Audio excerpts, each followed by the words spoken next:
40 लेकर 13 तक देखा, फिर दिखाता हूँ थोड़ा सा। अपनात्माओं, आप नए सिरे तो पढ़ाई पढ़नी पड़ेगी। ये ऐसे नहीं कि आए मना नाम दे दिया तुम जपन लाग जाओ, कोई बका दे वहाँ कुछ नहीं है, तुम फिर 2 दिन में सुख हो जाएगा, फिर भाग जाओ फिर वहीं काल के जाल में। ये ठीक नहीं, दास नहीं चाहता आपको फिर ऐसे बर्बाद होने दूँ। ये यजुर्वेद वही तत्वारी स्वाध्याय 40वां। यहाँ देखो 10वें श्लोक से, ये 10वां है 40वें अध्याय का, 40वें अध्याय का 10वां। हे मनुष्यों, जैसे हम लोग, अब धीरा नाम का अर्थ है तत्वदर्शी संत, इसको किसी तरह डिफाइन कर लेंगे। धीरा नाम माने तत्वदर्शी संत, मेधावी योगी विद्वानों से, क्योंकि यो योग ने मैं तो देता इसलिए अनुवाद अपने हिसाब से कर दिया।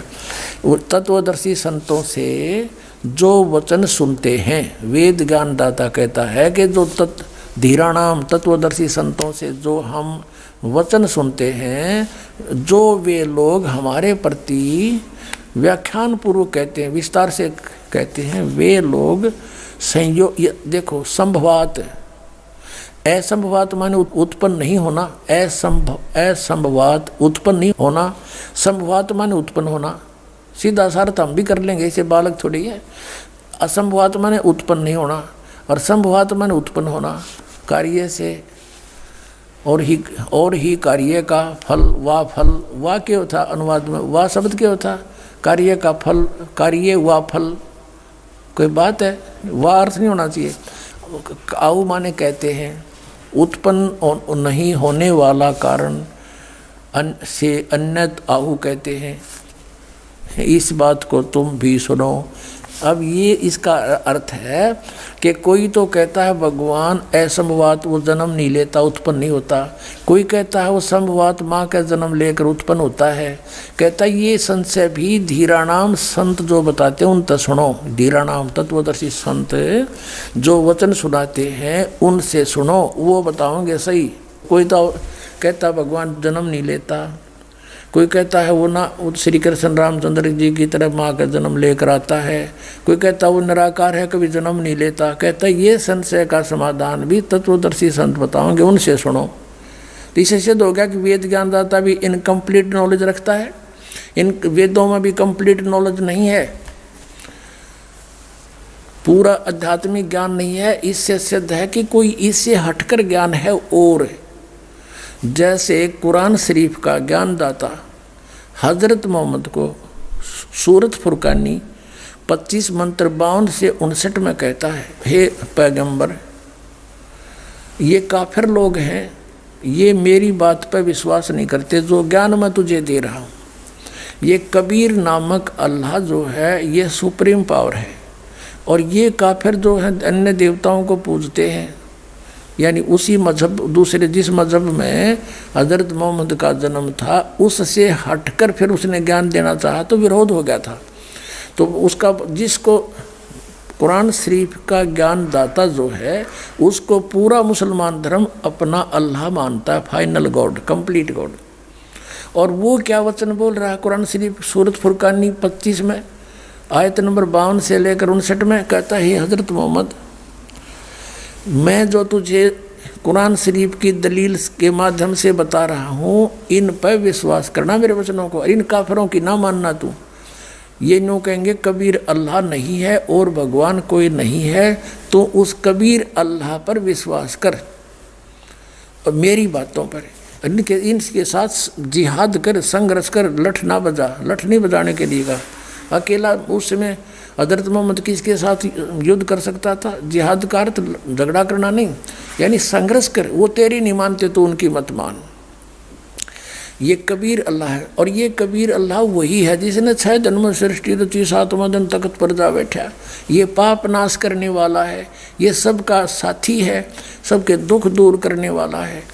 और इसकी खबर किसी बाखबर से पूछो, बाखबर माने तत्वदर्शी संत से पूछो। इससे क्या कंसेप्ट क्लियर हो गया कि कुरान शरीफ का ज्ञान दाता भी इनकम्प्लीट स्पिरिचुअल नॉलेज रखता है, कंप्लीट नहीं है, वो किसी और अल्लाह की तरफ संकेत करता है। तो मुसलमानों वाला का जो अल्लाह है वो भी कंप्लीट नहीं है।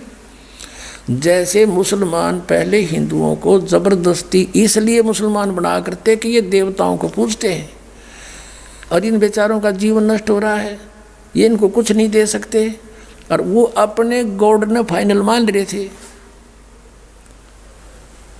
और उनका कोई शौक नहीं था, उनको ज़बरदस्ती वो नहीं सोचे इनका कल्याण हो जाएगा। लेकिन आप वो सारे कर्म बदल दिए जो हज़रत मोहम्मद जी ने नियम बनाए थे।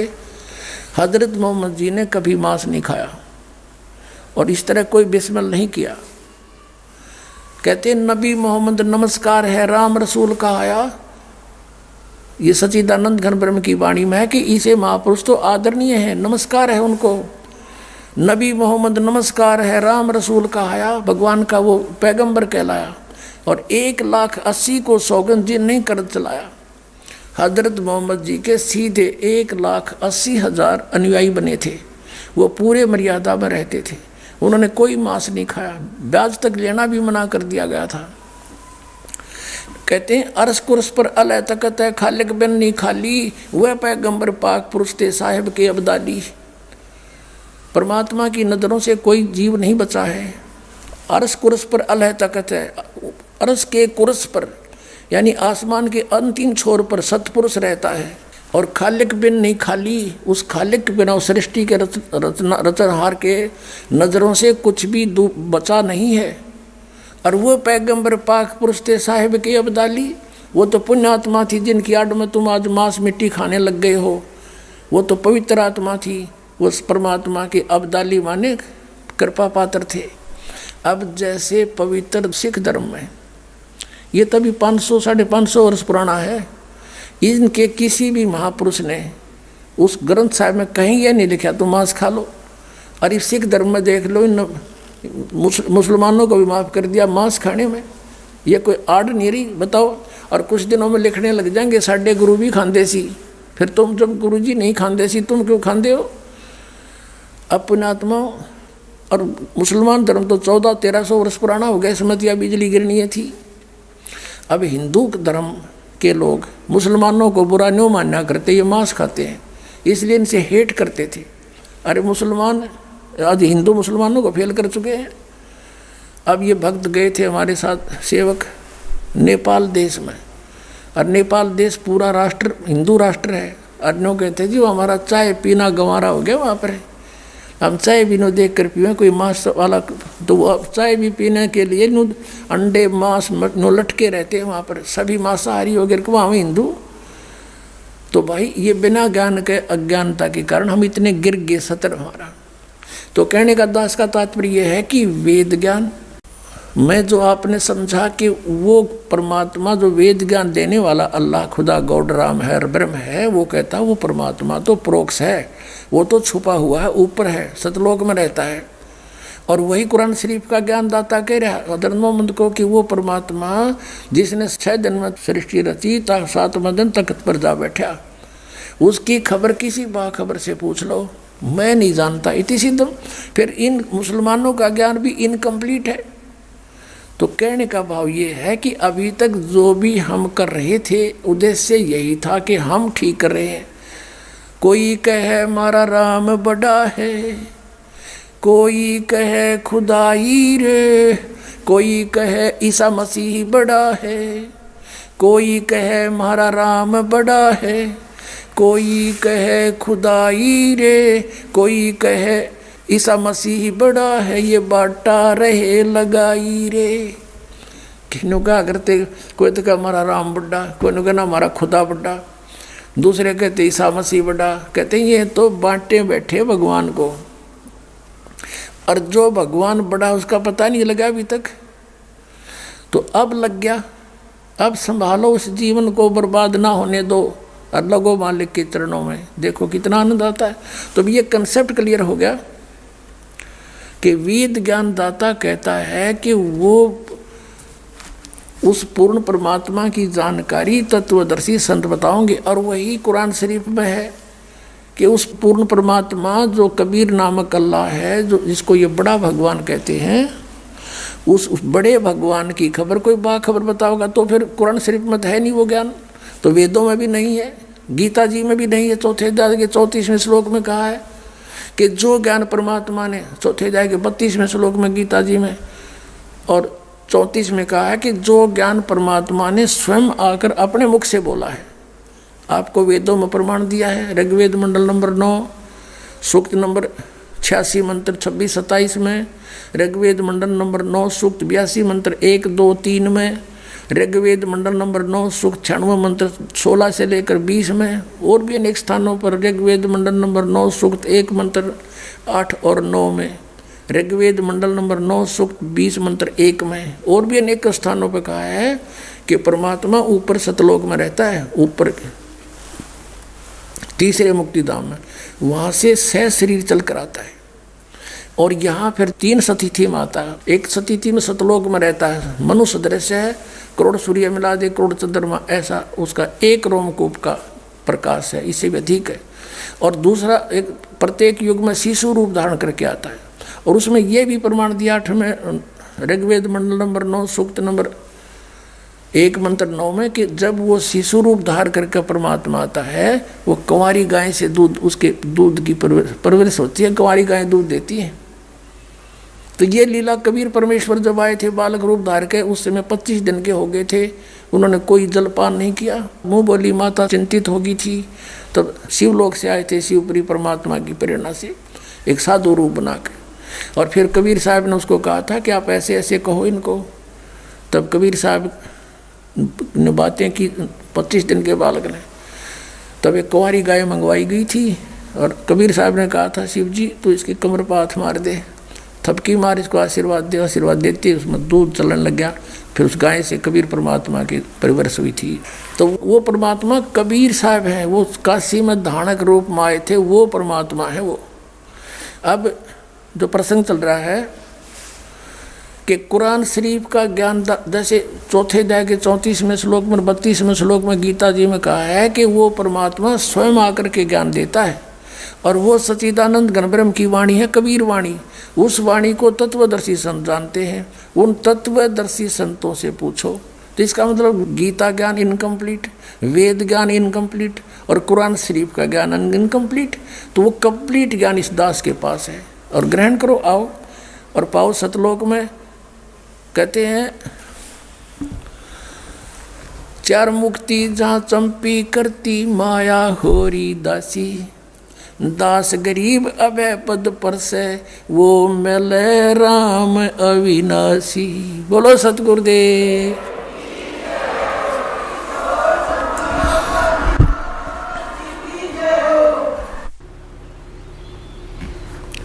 परमपिता परमात्मा पूर्ण ब्रह्म सर्व सृष्टि रचनहार कबीर साहिब जी, कबीर परमेश्वर जी, ये हम सभी आत्माओं के पिता हैं, जनक हैं, ये कुल के मालिक हैं। जिस लोक में हम रह रहे हैं ये काल का लोक है, और इस काल के लोक में कोई प्राणी सुखी नहीं है। पुण्यात्माओं, हमें उस स्थान का पता नहीं लगा, और परमात्मा ने जिसमें आकर ये ज्ञान दिया तो हमारा विश्वास होया नहीं। क्यों नहीं हुआ? क्योंकि हमने अज्ञान घना सुन रखा था। जिन सदग्रंथों को हम उत्तम ज्ञान युक्त मानते थे वो हमारी पहुंच से बाहर थे, क्योंकि शिक्षा का अधिकार केवल एक ब्राह्मण वर्ण को था और अन्य को अपना अलग से कार्य विभाजित कर दिया गया था। वैश्य को अपना, क्षत्रिय को अपना, शूद्र को अपना, और ब्राह्मण को केवल शिक्षा ग्रहण करना, सदग्रंथों को पढ़ना, उसको समझना, फिर अन्य जनता को उपदेश करना, समझाना, उनको दीक्षा देना, और उससे प्राप्त पूजा से अपना निर्वाह करना। और पूजा को किसी उस कथन को, सत्संग को इनकम का इशू बनाना नहीं था, प्रारंभ कुछ और ही तरह से हुआ था। तो जिन्होंने विद्या को ग्रहण किया, संस्कृत भाषा पढ़ा, उनको वेद समझ में आए नहीं, न पुराणों का ज्ञान हुआ और न ही श्रीमद् भगवत गीता जी को वो समझ सके, जिस कारण से हमें लोग वेद सुनाते रहे, दंत कथा सुनाते रहे, जिसके आधार से हमने उन परमात्माओं को शिरोधार्य कर लिया जो हमें कोई लाभ नहीं दे सकते। लाभ का तात्पर्य ये है कि जैसे हमारे कोई प्रारब्ध कर्म में, अपने जीवन के सफर में कोई भयंकर कष्ट आना हो, तो जिन भगवानों को हम पूजा करते थे, जैसे रजगुण ब्रह्मा जी, सतगुण विष्णु जी, तमगुण शिव जी, विशेषकर पवित्र हिंदू धर्म अब कलयुग मत विशेषकर इन्हीं पर आधारित हो चुका था। फिर कोई ज़्यादा ही चतुरता दिखाते थे, वो कहते थे हम ब्रह्म पूजा करते हैं। वो ब्रह्म को कंप्लीट गॉड मानते थे, पूर्ण परमात्मा। अब उनकी साधना थी तीनों गुणों की पूजा और ब्रह्म तक की पूजा, ये भी हमें पूर्ण मोक्षदायक नहीं थी और हमारे प्रारब्ध में लिखे हुए संस्कारों को ये कुछ भी परिवर्तन नहीं कर सके थे। आपके जीवन में कोई कष्ट है तो ना ब्रह्म उस कष्ट का निवारण कर सकता, ना श्री ब्रह्मा, श्री विष्णु, श्री शिव जी, न दुर्गा जी और न गणेश जी, यानी अन्य देवता तो बात ही खत्म है।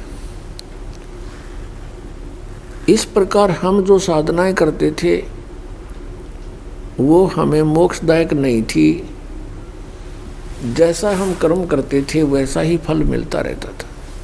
लेकिन आत्मा के अंदर एक अजब प्रेरणा थी कि कोई साधु संत होते हैं, ऐसे अवश्य कोई ऋषि संत हैं जो हमारे दुखों का निवारण कर सकते हैं।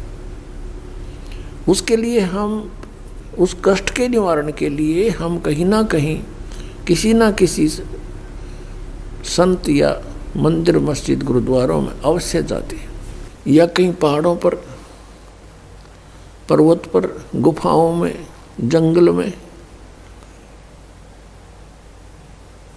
और जिस भी ऋषि से हम मिलते हैं वो यही कह देता है कि आप ऐसे करो, ऐसी साधना करो, इतना दान करो, ऐसे यज्ञ करवाओ। वो सारा कुछ करने के बाद भी जब समाधान नहीं होता है तो अंत में वो कह देते हैं कि ये तुम्हारे प्रारब्ध कर्म में लिखा है, इसको तो भोग कर ही पूरा करना होगा, ये इनका विधान है। अब पुण्य आत्माओं, उसके पश्चात भी आत्मा नहीं रुकती है। उसको मालूम है कि कोई है परम शक्ति जो हमारे प्रारब्ध के कष्ट को भी दूर कर सकता है। और दुख पाप से होते हैं, सुख पुण्य से होते हैं। अब जब तक पाप नहीं कटेगा तो सुख नहीं हो सकता।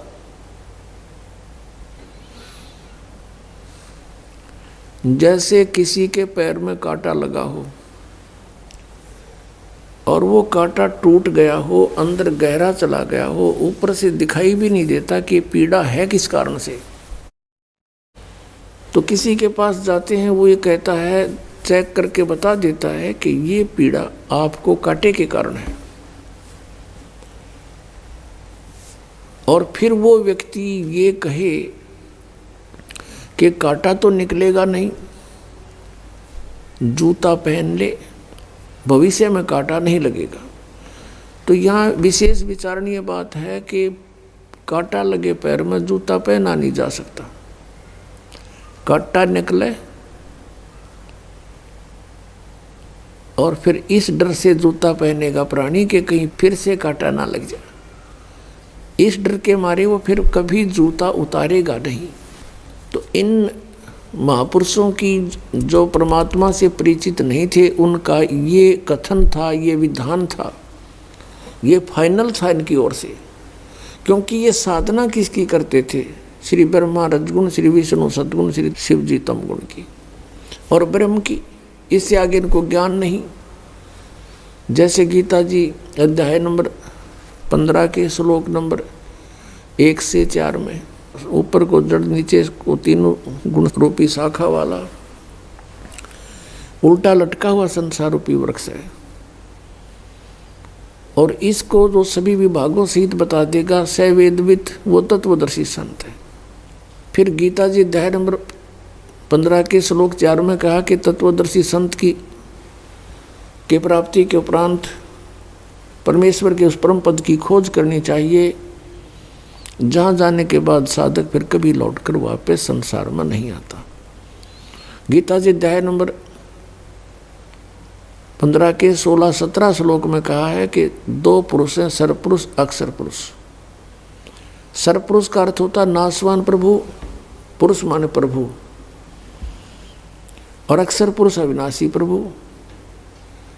अब यहाँ इसको अक्षर पुरुष भी कहा है, फिर साथ में ये भी कहा है कि इन दोनों के लोकों में सरपुरुष और अक्षर पुरुष के और इनके ये सभी प्राणी नासवान हैं, इनके स्थूल शरीर नासवान है, आत्मा किसी के लिए मरती। फिर गीता जी अध्याय नंबर 15 के श्लोक 17 में स्पष्ट किया कि उत्तम पुरुष है तू अन्य परमात्मा इति उदारते, यह लोक तरम आविश्य विभर्ति अवैश्वर है। 17वें श्लोक में श्रीमद् भगवत गीता अध्याय 15 में कहा है कि उत्तम पुरुष श्रेष्ठ प्रभु तो इन दोनों से कोई अन्य है। गीता जी अध्याय नंबर 8 के श्लोक नंबर 1 में अर्जुन ने पूछा कि आपने 7वें अध्याय के 29वें श्लोक में जिस तत्ब्रह्म के विषय में जानकारी दी है कि उस तत्ब्रह्म को जानने के उपरांत और सारे अध्यात्म ज्ञान से परिचित प्राणी केवल जरा और मरण से छूटने का ही प्रयत्न करता है, जो तत्ब्रह्म से परिचित हो जाता है। तो अर्जुन ने पूछा फिर किम तत्ब्रह्म, वो तत्ब्रह्म क्या है? 8वें अध्याय के 3रे श्लोक में उत्तर दिया गीता ज्ञानदाता इस सरपुरुष ब्रह्म ने कि वो परम अक्षर ब्रह्म है। तो यहाँ जो गीता जी अध्याय नंबर 15 के श्लोक 17 में कहा है वो परम अक्षर ब्रह्म की तरफ संकेत है। परम अक्षर ब्रह्म कहो, परम अक्षर पुरुष कहो, और वही तीनों लोकों में प्रवेश करके सबका धारण पोषण करता है। वो अव्यय ईश्वर है, वास्तव में वो अविनाशी परमेश्वर है। अब अभी तक इन्होंने सरपुरुष की साधना की, ब्रह्म की, सभी ऋषि महर्षियों ने। गीता जी अध्याय नंबर 8 के श्लोक नंबर 13 में कहा कि अर्जुन ओम इति एकाक्षरम ब्रह्म व्यवहारण माम अनुसमरण ये पर्याति तजन देहम स याति परमाम गतिम। मुझ ब्रह्म का केवल एक ओम मंत्र है, यही एक ओम मंत्र है, नथिंग एल्स। उच्चारण करके सिमरण करता हुआ जो शरीर त्याग कर जाता है स याति परमाम गतिम, यानी अंतिम सांस तक इसी का मंत्र करता हुआ शरीर छोड़ जाता है तो वो परम गति को प्राप्त होता है। कौन सी परम गति? जो ओम नाम के जाप से प्राप्त होगी। वो क्या होगी? ब्रह्म का जाप है ओम, और ब्रह्म लोक प्राप्ति होगी। और गीता अध्याय नंबर 4 के श्लोक नंबर 5-9 में, गीता अध्याय नंबर 2 के श्लोक नंबर 12 में, गीता अध्याय नंबर 10 के श्लोक नंबर 2 में गीता ज्ञानदाता कहता है कि मेरा जन्म मृत्यु होता है, तेरा भी होता है अर्जुन, तू जानता नहीं, मुझे याद है। और मेरी उत्पत्ति को ये देवता भी नहीं जानते। 10वें अध्याय के 2 श्लोक में इससे सिद्ध है कि जन्म तो होता है इनका, मृत्यु भी होती है, स्वीकार रहा है। इसलिए 7वें अध्याय के 18वें श्लोक में कहा कि ये ज्ञानी आत्मा है तो उद्धार नेक आत्मा है, लेकिन ये मेरे वाली अनुत्तम घटिया गति में स्थित है। ओम नाम से प्राप्त होने वाली जो गति ब्रह्मलोक है उस तक ही पहुंचते हैं। ब्रह्मलोक में गए हुए प्राणी भी वापस आते हैं। इसलिए 15वें अध्याय के 4 श्लोक में कहा है कि उसके पश्चात तत्वदर्शी संत मिलने के पश्चात परमेश्वर के उस परम पद की खोज करनी चाहिए जहाँ जाने के बाद साधक फिर लौटकर संसार में नहीं आते।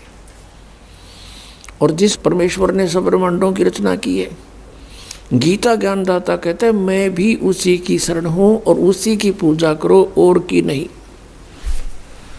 18वें अध्याय के 62वें श्लोक में कहा कि अर्जुन, तू सर्वभाव से उस परमेश्वर की शरण में जा, उसकी कृपा से ही तू परम शांति को और सनातन परम धाम को प्राप्त होगा। पुण्यात्माओं, इससे ये सिद्ध हो गया कि गीता ज्ञानदाता की साधना, ब्रह्म की साधना भी अच्छी नहीं, अनुत्तम है। और तीनों गुण, रजगुण ब्रह्मा, सतगुण विष्णु, तम गुण शिव जी की साधना को गीता ज्ञानदाता ने 7वें अध्याय के 12 से लेकर 15 में रिजेक्ट कर दिया है कि तीनों गुणों की जो साधना करता है वो यूजलेस है। रजगुण ब्रह्मा, सतगुण विष्णु, तम गुण शिव जी की। गीता जी अध्याय नंबर 7 के श्लोक नंबर 19 में कहा है, 18 में तो अपनी साधना को अनुत्तम बता दिया, और 19वें श्लोक में कहा कि बहुनाम जन्मानाम अन्ते ज्ञानवान माम प्रपद्ये। गीता ज्ञानदाता कहता है कि बहुत बहुत जन्म के अंत के जन्म में कोई ज्ञानी आत्मा मेरी भक्ति करता है, ब्रह्म तक साधना तक उसकी बुद्धि पहुंचती है, नहीं तो अन्य देवताओं में ही वो लगा रहता है, आन उपासना ही करता है। फिर अगले श्लोक के दूसरे भाग में कहा है कि वासुदेव सर्वमिति स महात्मा सुदुर्लभ है। ये बताने वाला महात्मा बहुत ही दुर्लभ है। ये बताने वाला कि वासुदेव सर्वमिति, वासुदेव का अर्थ है जो समर्थ परमात्मा, सबके ऊपर जिसकी सत्ता है, ओवरऑल कंट्रोलर यानी कुल का मालिक, परम अक्षर ब्रह्म कि ये बताने वाला कि वो परम अक्षर ब्रह्म सर्वम है, सब कुछ है, तीनों लोकों में प्रवेश करके सबका धारण पोषण करने वाला,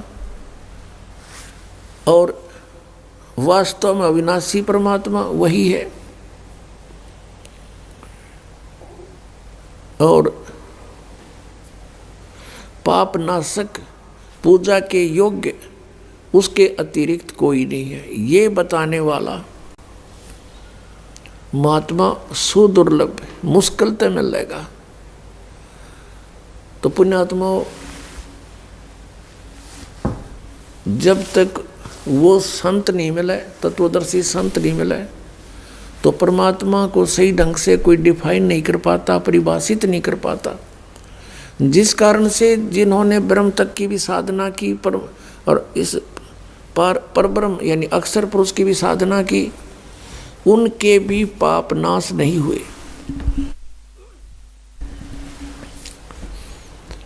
और जैसा कर्म था वो भोगना ही पड़ा। जैसे कुछ श्रद्धालु कहते हैं कि भगवान श्री कृष्ण जी ने राजा मोरध्वज के पुत्र ताम्रध्वज को आरे से 2 फाड़ करवा दिया था, वो मृत्यु को प्राप्त हो गया था, और फिर भगवान श्री कृष्ण ने उसको जीवित कर दिया था।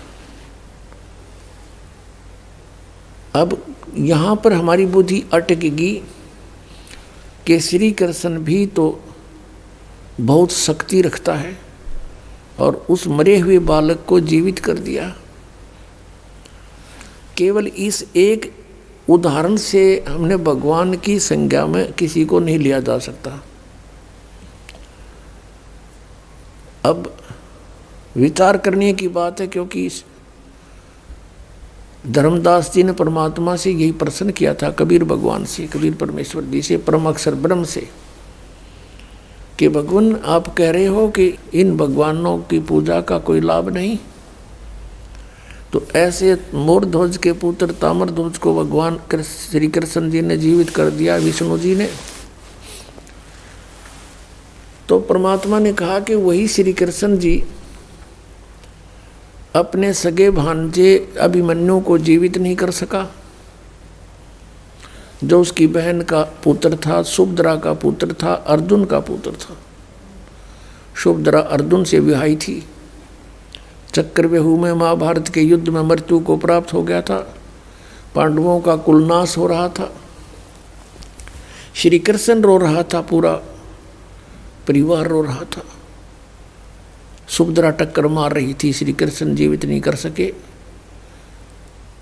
बोल, तब से धर्मदास जी ने कहा प्रभु आप ही बताओ फिर। तब परमेश्वर ने कहा कि इतनी शक्ति है इनमें, किसी के कटे जैसे आप पे कटवाया जाके जीवित कर दिया, क्योंकि ताम्रध्वज की आयु शेष थी और अभिमन्यु की आयु थी नहीं, उसके प्रारब्ध में इतनी ही आयु थी, इसमें ऐसे ही मृत्यु लिखी थी, जिस कारण से श्री कृष्ण वहाँ पर फेल हो गया। ये संस्कार चेंज नहीं कर सकते, बदल नहीं सकते। तो पुण्यात्माओं कौन है वो परमात्मा? जैसे आपको दिखा था कि यजुर्वेद अध्याय नंबर 5 के मंत्र नंबर 32 में है कि कबीर अंगारी असी बम्भारी असी। वो कबीर परमात्मा, कबीर देव, कबीर साहब, परम अक्षर पुरुष, ये पाप नाशक है और यही हमारे कर्मों के बंधनों का शत्रु है, यानी बंदी छोड़ है, सतलोक में रहता है। अपने आत्माओं परमेश्वर कबीर जी ने कहा कि वेद मेरा भेद है, मैं मिलूँ वेदन में नाही, जौन वेद से मैं मिलूँ, ये वेद जानते नहीं। कबीर परमेश्वर जी कहा करते कि ये चारों वेद मेरी ही महिमा का गुणगान कर रहे हैं, लेकिन इन वेदों में मैं नहीं हूँ, मुझे मेरे पाने की विधि नहीं है, महिमा मेरी ही है। और जौन वेद से, जिस वेद से मैं मिलूँ उसे वेद जानते ना। वो सूक्ष्म वेद, सूक्ष्म वेद ये 5वां वेद है और कहते इसके बारे में इन वेदों में ज्ञान नहीं। इसलिए गीता जी अध्याय नंबर 4 के 32 और 34 में कंसेप्ट क्लियर किया है कि जो ज्ञान धार्मिक अनुष्ठानों की विस्तृत जानकारी सच्चिदानंद घन ब्रह्म अर्थात ब्रह्म ने मुखे सच्चिदानंद घन ब्रह्म ने स्वयं आकर अपने मुख कमल से बोली है, उसमें विस्तार से कही गई, वो तत्व ज्ञान है। और उसको जानने के बाद सर्वथा कर्म बंधन से मुक्त हो जाता है प्राणी। तो चौथे अध्याय के 34वें श्लोक में कहा कि उस ज्ञान को तू तत्वदर्शी संतों के पास जाकर समझ। तो इससे सिद्ध हो गया कि गीता ज्ञानदाता भी उस सूक्ष्म वेद से परिचित नहीं है। अब ये सभी ये कहते हैं कि प्रारब्ध के कर्म को भोगना ही पड़ता है, पाप नाश नहीं होते, क्योंकि पाप से कष्ट होता है और पाप नाश होने से सुख होगा। तो पुण्यात्माओं परम पिता परमात्मा परम अक्षर ब्रह्म कबीर देव जी की शरण में आने से आपके ये कांटे निकलेंगे और इन कांटों के निकलने से आप सुखी होगे और फिर ये राम नाम का जूता पहनोगे जो दास आपको बता रहा है। फिर आप मर्यादा में रहोगे कि कहीं मर्यादा खंड होगी, यानी राम नाम का जूता निकाल दिया तो फिर से आपत्ति ना आ जा। इस डर से फिर आप कभी जूता नहीं निकालोगे,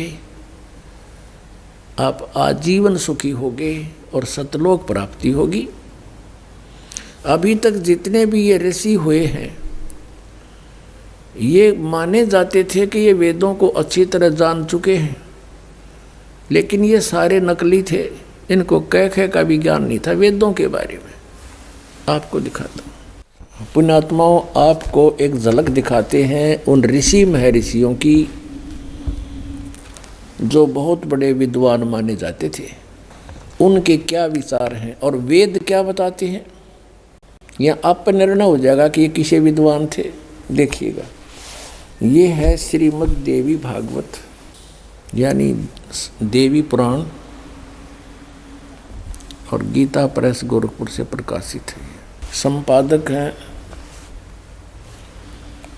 हनुमान प्रसाद पोदार चिमनलाल गोस्वामी।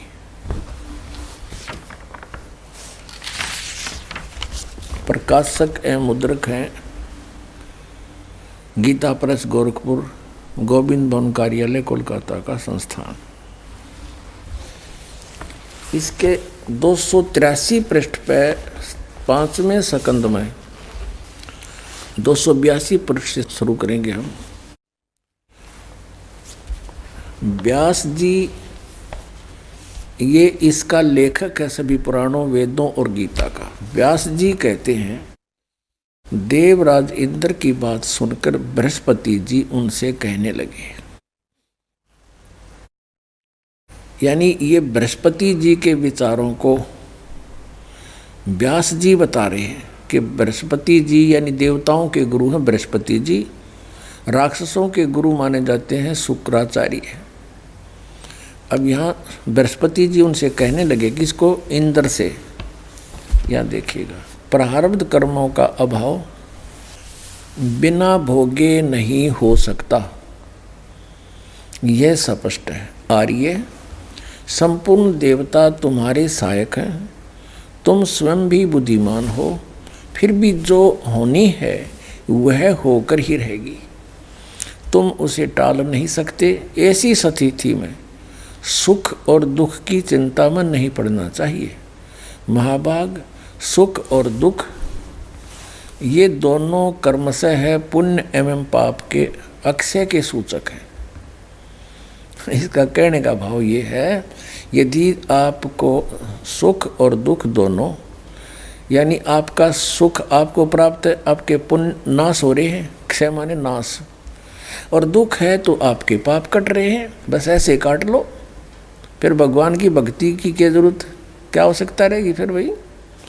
अतएव विद्वान पुरुषों को चाहिए कि सुख के अभाव में भी सर्वथा आनंद का ही अनुभव करें। अतएव महाराज, इस अवसर पर सुयोग्य मंत्रियों से परामर्श लेकर विधि पूर्वक यत्न करने में कटिबद्ध हो जाओ। यत्न करने पर भी जो होनहार होगा वो तो सामने आएगा ही।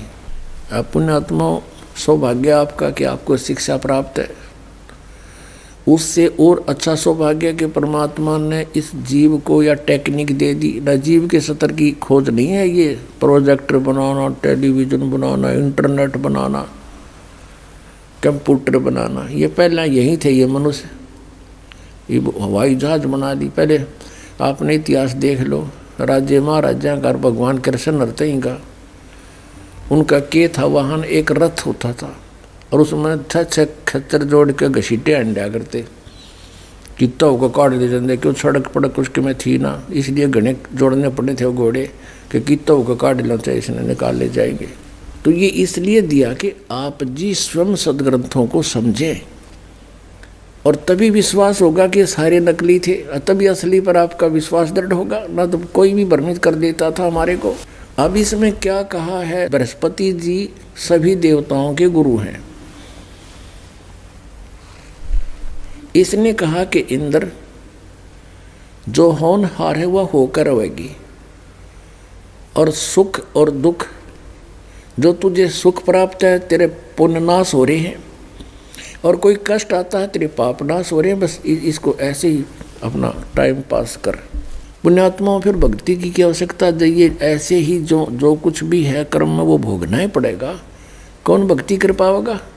यूज क्या उस भक्ति का? अब फिर आगे और अच्छी सलाह दे दी कि दुख में भी आनंद का अनुभव करना चाहिए। अब बताओ, कोई बात कही इसने यार? अब किसी के पेट में दर्द हो जाए और उसको कोई कहे कि कोई बात नहीं, दुख में भी तू आनंद का अनुभव कर। हमारे अब समझ में नहीं आती इनकी स्टेटमेंट क्या थी, बच्चों वाली बात कर रखी इन्होंने। और पहले हम इनको बड़े महर्षि मानते थे। एक बार एक पंडारा गांव है जींद से 3 किलोमीटर दूरी पे, उसमें एक तीर्थ बना रखा है, जो दुनिया नहाना आया कर उसमें। और वहाँ पर इन घिसापंथियों के 2 आश्रम हैं साथ साथ। इस दास को 17 फरवरी सन 1988 फाल्गुन अमावस्या 1988 को उपदेश प्राप्त हुआ था। उसके बाद दास को ऊपर कृपा करी परमात्मा ने कि इन नकलियों की सबका झाड़ा दिवाया। मैं जाता था इनको बड़े महापुरुष समझकर, तो वहाँ सत्संग हो रहा था। उन दोनों आश्रमों में से एक ने सत्संग करवा रखा था और गरीबदास साहिब जी की वाणी का पाठ और आदरणीय गरीबदास साहिब जी की वाणी का पाठ, आदरणीय घीसादास साहिब जी की वाणी का पाठ वो कंटिन्यू कराया करते हैं। यानी उसमें 4 दिन लग जाते थे, 5 दिन। तो वहाँ क्या हुआ कि उन्होंने आमंत्रित कर रखे थे और कर रखे थे, ये बोले मंडलेश्वर है, ये बड़े पहुँचे हुए, ऐसे ऐसे 10-12 इकट्ठे करके संत बुला रखे थे। एक तख्त से लगा रखे थे, उन पर उनके आसन लगा रखे थे, श्रोता सामने बैठते थे।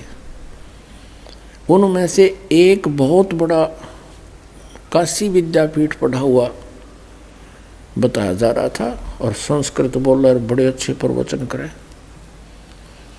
उसका क्या टॉपिक रहता था, कहते हैं जीव अपने स्वरूप को भूल चुका है, ये अपने आप को बॉडी मानता है, शरीर मानता है, ये आत्मा शरीर नहीं है। यदि कोई आपत्ति दुख आता है तो शरीर का कर्म है, इसका दंड है, इसने भोगना पड़ेगा। और ये समझ में आने के बाद फिर शरीर में कितना ही कष्ट हो, दुख नहीं होता। और क्या उदाहरण देता है, कहता है एक बार मैं जा रहा था कहीं पर,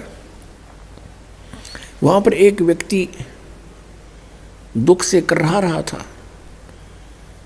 और मुझे देखकर कहा, महाराज मैं बहुत दुखी हूँ, महाराज मैं बहुत दुखी हूँ, कुछ कृपा बख्शो।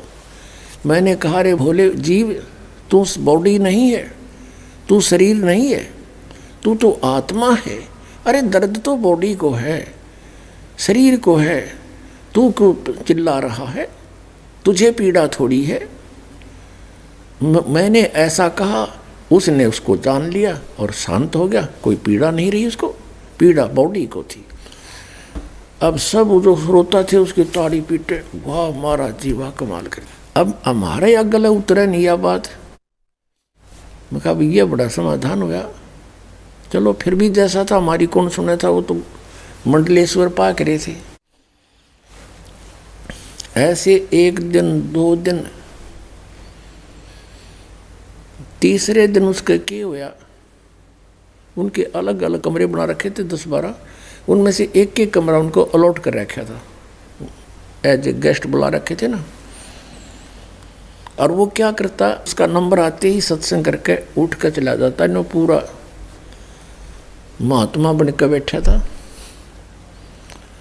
अब तीसरे दिन भी उसने से सत्संग किया और उठ कर चला गया कमरे में। अब क्या हुआ, उसके थोड़ी सी देर के बाद पेट में दर्द हो गया भयंकर, और इतनी पीड़ा होगी न, चिल्लावा बुरी तरह, मर गया रे, मर गया रे, मर गया रे। अब भाग्य सारे इकट्ठे हुए, क्या हो गया, क्या हो गया, हाय मर गया। न बोल नहीं पावा, वो बता भी नहीं पावा मेरे क्या तकलीफ से। दूसरे आश्रम से कार लाई, उसके पास कार भी नहीं थी उर्ले के पास, वहाँ से कार लाई उठा के मांग के उसको ले गए, उसमें बैठा के, यानी उसको ले गए थे लगभग 1 बजे सी, और सुबह 7-8 बजे उसको रिलीफ मिला, वापस ले आए गाड़ी में। और जब वो गाड़ी से उतरकर अपने कक्ष की तरफ जा रहा था तो वो जो अन्य साधु आए हुए थे, संत प्रवचन करता, वो धीरे धीरे सारे निकट आ गए और कहने लगे, ए योगी, रात को क्यों रो रहा था, तू तो आत्मा है, तो बॉडी को था, पीड़ा तो बॉडी को थी, क्यों चिल्ला रहा था पशु की तरह। वो कहता चुप रहो उन्होंने कहा चुप रहो। अब पुण्यात्मा, ये थे इनकी अकल, स्वयं का दर्द हुआ जब कहाँ गया वो उसका ज्ञान। तो परमात्मा कहते हैं, बीज की बात कहें और बीजक नाई आथ, ये पृथ्वी डोबन उतर का मीठी बात। अब यही स्टेटमेंट ज्यों की तो बृहस्पति की है, देवताओं के गुरु की। अब आपको दिखाते हैं शुक्राचार्य जी, जो राक्षसों के गुरु हैं। यही देवी पुराण, श्रीमद् देवी पुराण गीता प्रेस गोरखपुर से प्रकाशित है। अब हम इसके 242 पृष्ठ पे पढ़ेंगे। ये 283 पे पढ़ा आपने, ये 283 पृष्ठ है। और चौथा स्कंद है, ये चौथा स्कंद है। व्यास जी कहते हैं प्रहलाद की बात सुनने के पश्चात शुक्राचार्य ज्ञान दृष्टि से सब कुछ देखकर प्रसन्न हो गए। उनका मुख मुस्कान से भर गया। अब प्रहलाद और आए थे उसके पास अपना भविष्य जानने के लिए। तो उन्होंने दैत्य से कहा, शुक्राचार्य ने, दानव तुम मेरे यजमान हो, तुम्हें न तो डरना चाहिए और न पाताल में ही जाना चाहिए। अपने सत मंत्रों के प्रभाव से मैं तुम्हारी रक्षा कर लूँगा। अब देखियो आज्ञा क्या स्टेटमेंट है इसकी, यहीं पर कितनी दोगली बात कर दी। धर्म के मर्मज महाशो, प्राचीन समय में ब्रह्मा जी के मुख से मैंने जो बात सुनी है उसे बता रहा हूँ, सुनो। यह वचन बड़ा ही हितकर सत्य और अटल है। उन्होंने कहा था होने वाली बातें अवश्य होकर रहती हैं। धरातल पर कोई भी सुयोग्य पुरुष नहीं है जो प्रारब्ध को विफल बनाने में समर्थ हो सके। विपरीत समय के कारण इस समय तुम्हारी शक्ति अक्षीण हो गई है, अतः एक बार तुम्हें देवताओं से परास्त होकर हार कर पाताल में जाना ही पड़ेगा। बताओ, सब समय सदा बदलता रहता है। कुछ दिन पूर्व तुम सम्राट रह चुके हो। यहाँ तो क्या कह रहे हैं शुक्राचार्य कि दानो तुम मेरे यजमान हो, तुम्हें न तो डरना चाहिए और न पाताल में जाना चाहिए। अपने सत मंत्रों के प्रभाव से मैं तुम्हारी रक्षा कर लूँगा। और फिर यहाँ जल्दी फूक लकड़गी। अब यहाँ क्या मास्यो, प्राचीन समय में ब्रह्मा जी के मुख से मैंने जो बात सुनी थी उसे बताता हूँ, सुनो। ये वचन बड़ा हितकर और अटल है, सत्य और अटल है। उन्होंने कहा था होने वाली बातें तो होकर रहती है। धरातल पर कोई भी ऐसा नहीं है, सुयोग्य पुरुष नहीं है जो प्रारब्ध को विफल बनाने में सफल हो उसके। विपरीत समय के कारण इसमें तुम्हारी शक्ति अक्षीण हो गई है, अतः एक बार तो तुम्हें देवताओं से हार कर पाताल में जाना ही पड़ेगा। फिर तेरी तन्ने की क्या अड़ा दिया, कहते यहाँ तो कह रहा अपने सत मंत्रों से तुम्हारी रक्षा कर लूँगा ये, और तुम्हें पाताल में नहीं जाना चाहिए, डरना भी नहीं चाहिए, अपने सत मंत्रों से तुम्हारी रक्षा कर लूँगा। आप पुण्यात्माओं विचार करो थोड़ा सा, गणने की आवश्यकता नहीं, तो ये सामने रखा है इतिहास। अब ये क्या करते थे मूर्ख बनाने के लिए, पहले तो जंतर मंत्र बताते थे, मैं नो थारे लिए मंत्र कर दूंगा, तुम्हारे जाप कर दूंगा और तुम्हें सुख हो जाएगा। जब कुछ भी ना होता फिर यूँ कहती तो तुम्हारा प्रारब्ध है। देखो ब्रह्मा जी से मैंने सुना था ये तो भोगना ही पड़ेगा। पहले कह रहा तुम्हें पाताल में नहीं जाने दूंगा, नहीं जाना चाहिए, और फिर यूँ कहा जाना ही पड़ेगा। फिर बता गुरु जी तेरी के डालड़ी, आपने क्या सहारा दिया उस दुखी आत्मा को। अब ये तो थे पहले के सतयुगा जी के ऋषि, एक नकली ऋषि की और स्टेटमेंट, क्योंकि वो उनने के उल्ट सुल्ट ज्ञान सुन के इसने अपना नया ढमढमा जोड़ने की चेष्टा की कलयुगी के। तो कलयुगियों के पास तो खक भी नहीं, ये तो उनसे भी गिरा हुआ ऋषि महर्षि था जिन्हें कख का पता नहीं था। कौन? महर्षि दयानंद। दिखाते हैं, ये देखिएगा एक पुस्तक है सत्यार्थ प्रकाश जो महर्षि दयानंद द्वारा लिखी है, इसका अपना अनुभव है। और इसमें एक और विशेषता ये कर रखी है इसने कि इस पुस्तक को मैंने वेदों के और अन्य वेदों से इक्विवेलेंट जो सदशास्त्र है उनके आधार से लिखा है। वेद आदि विविध सदशास्त्र प्रमाणई संविनतः, वेद आदि सदग्रंथों के आधार से इसकी रचना की है। और किसने की है? श्रीमद परमहंस परिव्राजक आचार्य महर्षि दयानंद सरस्वती स्वामी विरचित है। और ये यहाँ से प्रकाशित है। वैदिक यति मंडल प्रकाशक है, वैदिक यति मंडल दयानंद मठ दीनानगर पंजाब से। और ये कहाँ से छपा है? ये यहाँ से छपा है, मुद्रक है आचार्य प्रिंटिंग प्रेस, दयानंद मठ गोहाना मार्ग रोहतक से। इसके 7वें समोल्लास में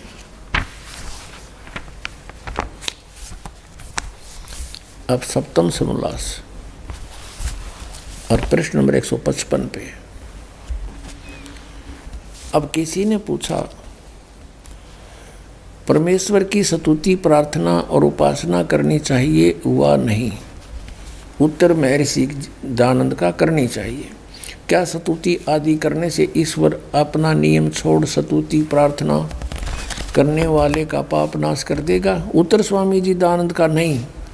तो प्रश्नकर्ता कहता फिर स्तुति प्रार्थना की आवश्यकता क्या, क्यों करें? अब स्वामी जी दयानंद जी क्या करें, उनके करने का फल अन्य ही है। वो क्या है? प्रश्नकर्ता कहता है कि स्तुति से ईश्वर में प्रीति, उसके गुण कर्म स्वभाव से अपने गुण कर्म स्वभाव का सुधरना, प्रार्थना से निरअभिमानता, उत्साह और सहाय का मिलना, उपासना से परब्रह्म से मेल और उसका साक्षात्कार होना। बताओ, अब देखो यहाँ किसी ने पूछा कि ईश्वर परमात्मा साकार है निराकार? उत्तर स्वामी जी का निराकार। और ये यहाँ न्यों है कि उपासना से परब्रह्म से मेल उसका साक्षात्कार हो जा। तो बांग नहीं पी रहा था और क्या था, अगले एक पृष्ठ पर भी ना चला। यहाँ निराकार कह रहा है और यहाँ न्यों का साक्षात्कार हो जा। साक्षात्कार निराकार का कैसे होगा? और यहाँ इसकी स्टेटमेंट कैसी है कि उपासना करने से पाप तो नहीं छूटेंगे, पाप नाश तो हो नहीं सकते। क्या स्तुति प्रार्थना करने से वाले के परमात्मा पाप छुड़ा देगा? स्वामी दयानंद कहता नहीं। फिर ये कहता फिर इसका लाभ क्या? किसी और लाभ है? पाप तो कट्टे नहीं, और लाभ है। वो क्या है कि स्तुति करो तो उसके गुण कर्म स्वभाव से अपना गुण कर्म स्वभाव सुधरना, निरअभिमानता, उत्साह और सहाय का मिलना, उपासना से परब्रह्म से मेल और उसका साक्षात्कार होना। अरे वाह! अपने आत्मा एक और इसमें कंसेप्ट क्लियर है। 100 ये देखिए 163 पृष्ठ पर 7वें समोल्लास में या कति क्लियर कर रखा है इसने कि प्रसन्न ईश्वर अपने भक्तों के पाप क्षमा करता है वा नहीं, पाप नाश करता है कि नहीं? इसका अर्थ ये स्वामी जी का उत्तर नहीं, क्योंकि जो पाप क्षमा करे तो उसका न्याय नष्ट और सब मनुष्य है महापापी हो जाए, क्योंकि उनको पाप करने में उत्साह और निर्भयता हो। जैसे कोई राजा अपराधियों के पाप क्षमा करे तो अधिक से अधिक अपराध करने लगेंगे, और जो अपराध नहीं करता हुआ भी अपराध करने से नहीं डरेंगे। इसलिए सब कर्मों का यथावत फल देना ईश्वर का काम है, क्षमा करना नहीं, पाप नाश करना नहीं। अब महर्षि दयानंद की तो ऐसी स्टेटमेंट, इसने तो उनते भी गुंडा नाश कर दिया, यानी सारी कहानी बिगाड़ दी। अब जैसे कोई न्यू कहे और बहुत बड़ा वैद्य का बोर्ड ला रखा हो और उससे जाकर कोई पूछे कि क्या औषधि खाने से रोग नाश हो सकता है, और वो व्यक्ति वैद्य कहे कि नहीं, औषधि से रोग नाश नहीं होता। अब स्वाभाविक है सामने वाला प्रश्न करेगा फिर इसका यूज क्या औषधि खाने का? उससे और लाभ है। क्या लाभ है? कि उससे पहलवान बन जाएगा।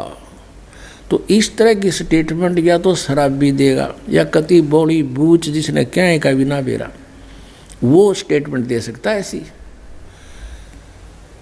और दूसरा ये समझो, उदाहरण के जैसे किसी ने बोर्ड लगा रखा थोक विक्रेता और साबुन का, उसने क्या कर रखा होगा फिर? तो ऐसी स्टेटमेंट देता है क्या? उससे कोई पूछे क्या साबुन लगाने से कपड़े के मैल छूट जाएंगे? क्या साबुन लगाने से कपड़े का मैल साबुन छुड़वा देगा? और वो उत्तर दे कि नहीं, साबुन से कपड़े का मैल नहीं छूट सकता। तो उसे पूछे फिर क्या फ़ायदा इसका? कहती से और लाभ है। क्या लाभ है? कि कपड़ा मजबूत बन जाएगा। ये इसे महर्षि थे नकली, इन बिगाड़ दिए समाज के समाज नालायका ने। अपने आत्माओं, वेद जो है भगवान की महिमा का एथेंटिक रिकॉर्ड है, उसमें परमात्मा की महिमा लिखी है, और ये खुद मानते हैं कि जो वेद में लिखा है वो हमें स्वीकार्य है। वेद सत्य है। यदि वेद सत्य है तो फिर सत्यार्थ प्रकाश की है, ये तो झूठार्थ प्रकाश है। अब दिखाते हैं अपने वेद में क्या लिखा है। उस तत्व ज्ञान को, अपनी महिमा को परमात्मा स्वयं ही बताते हैं।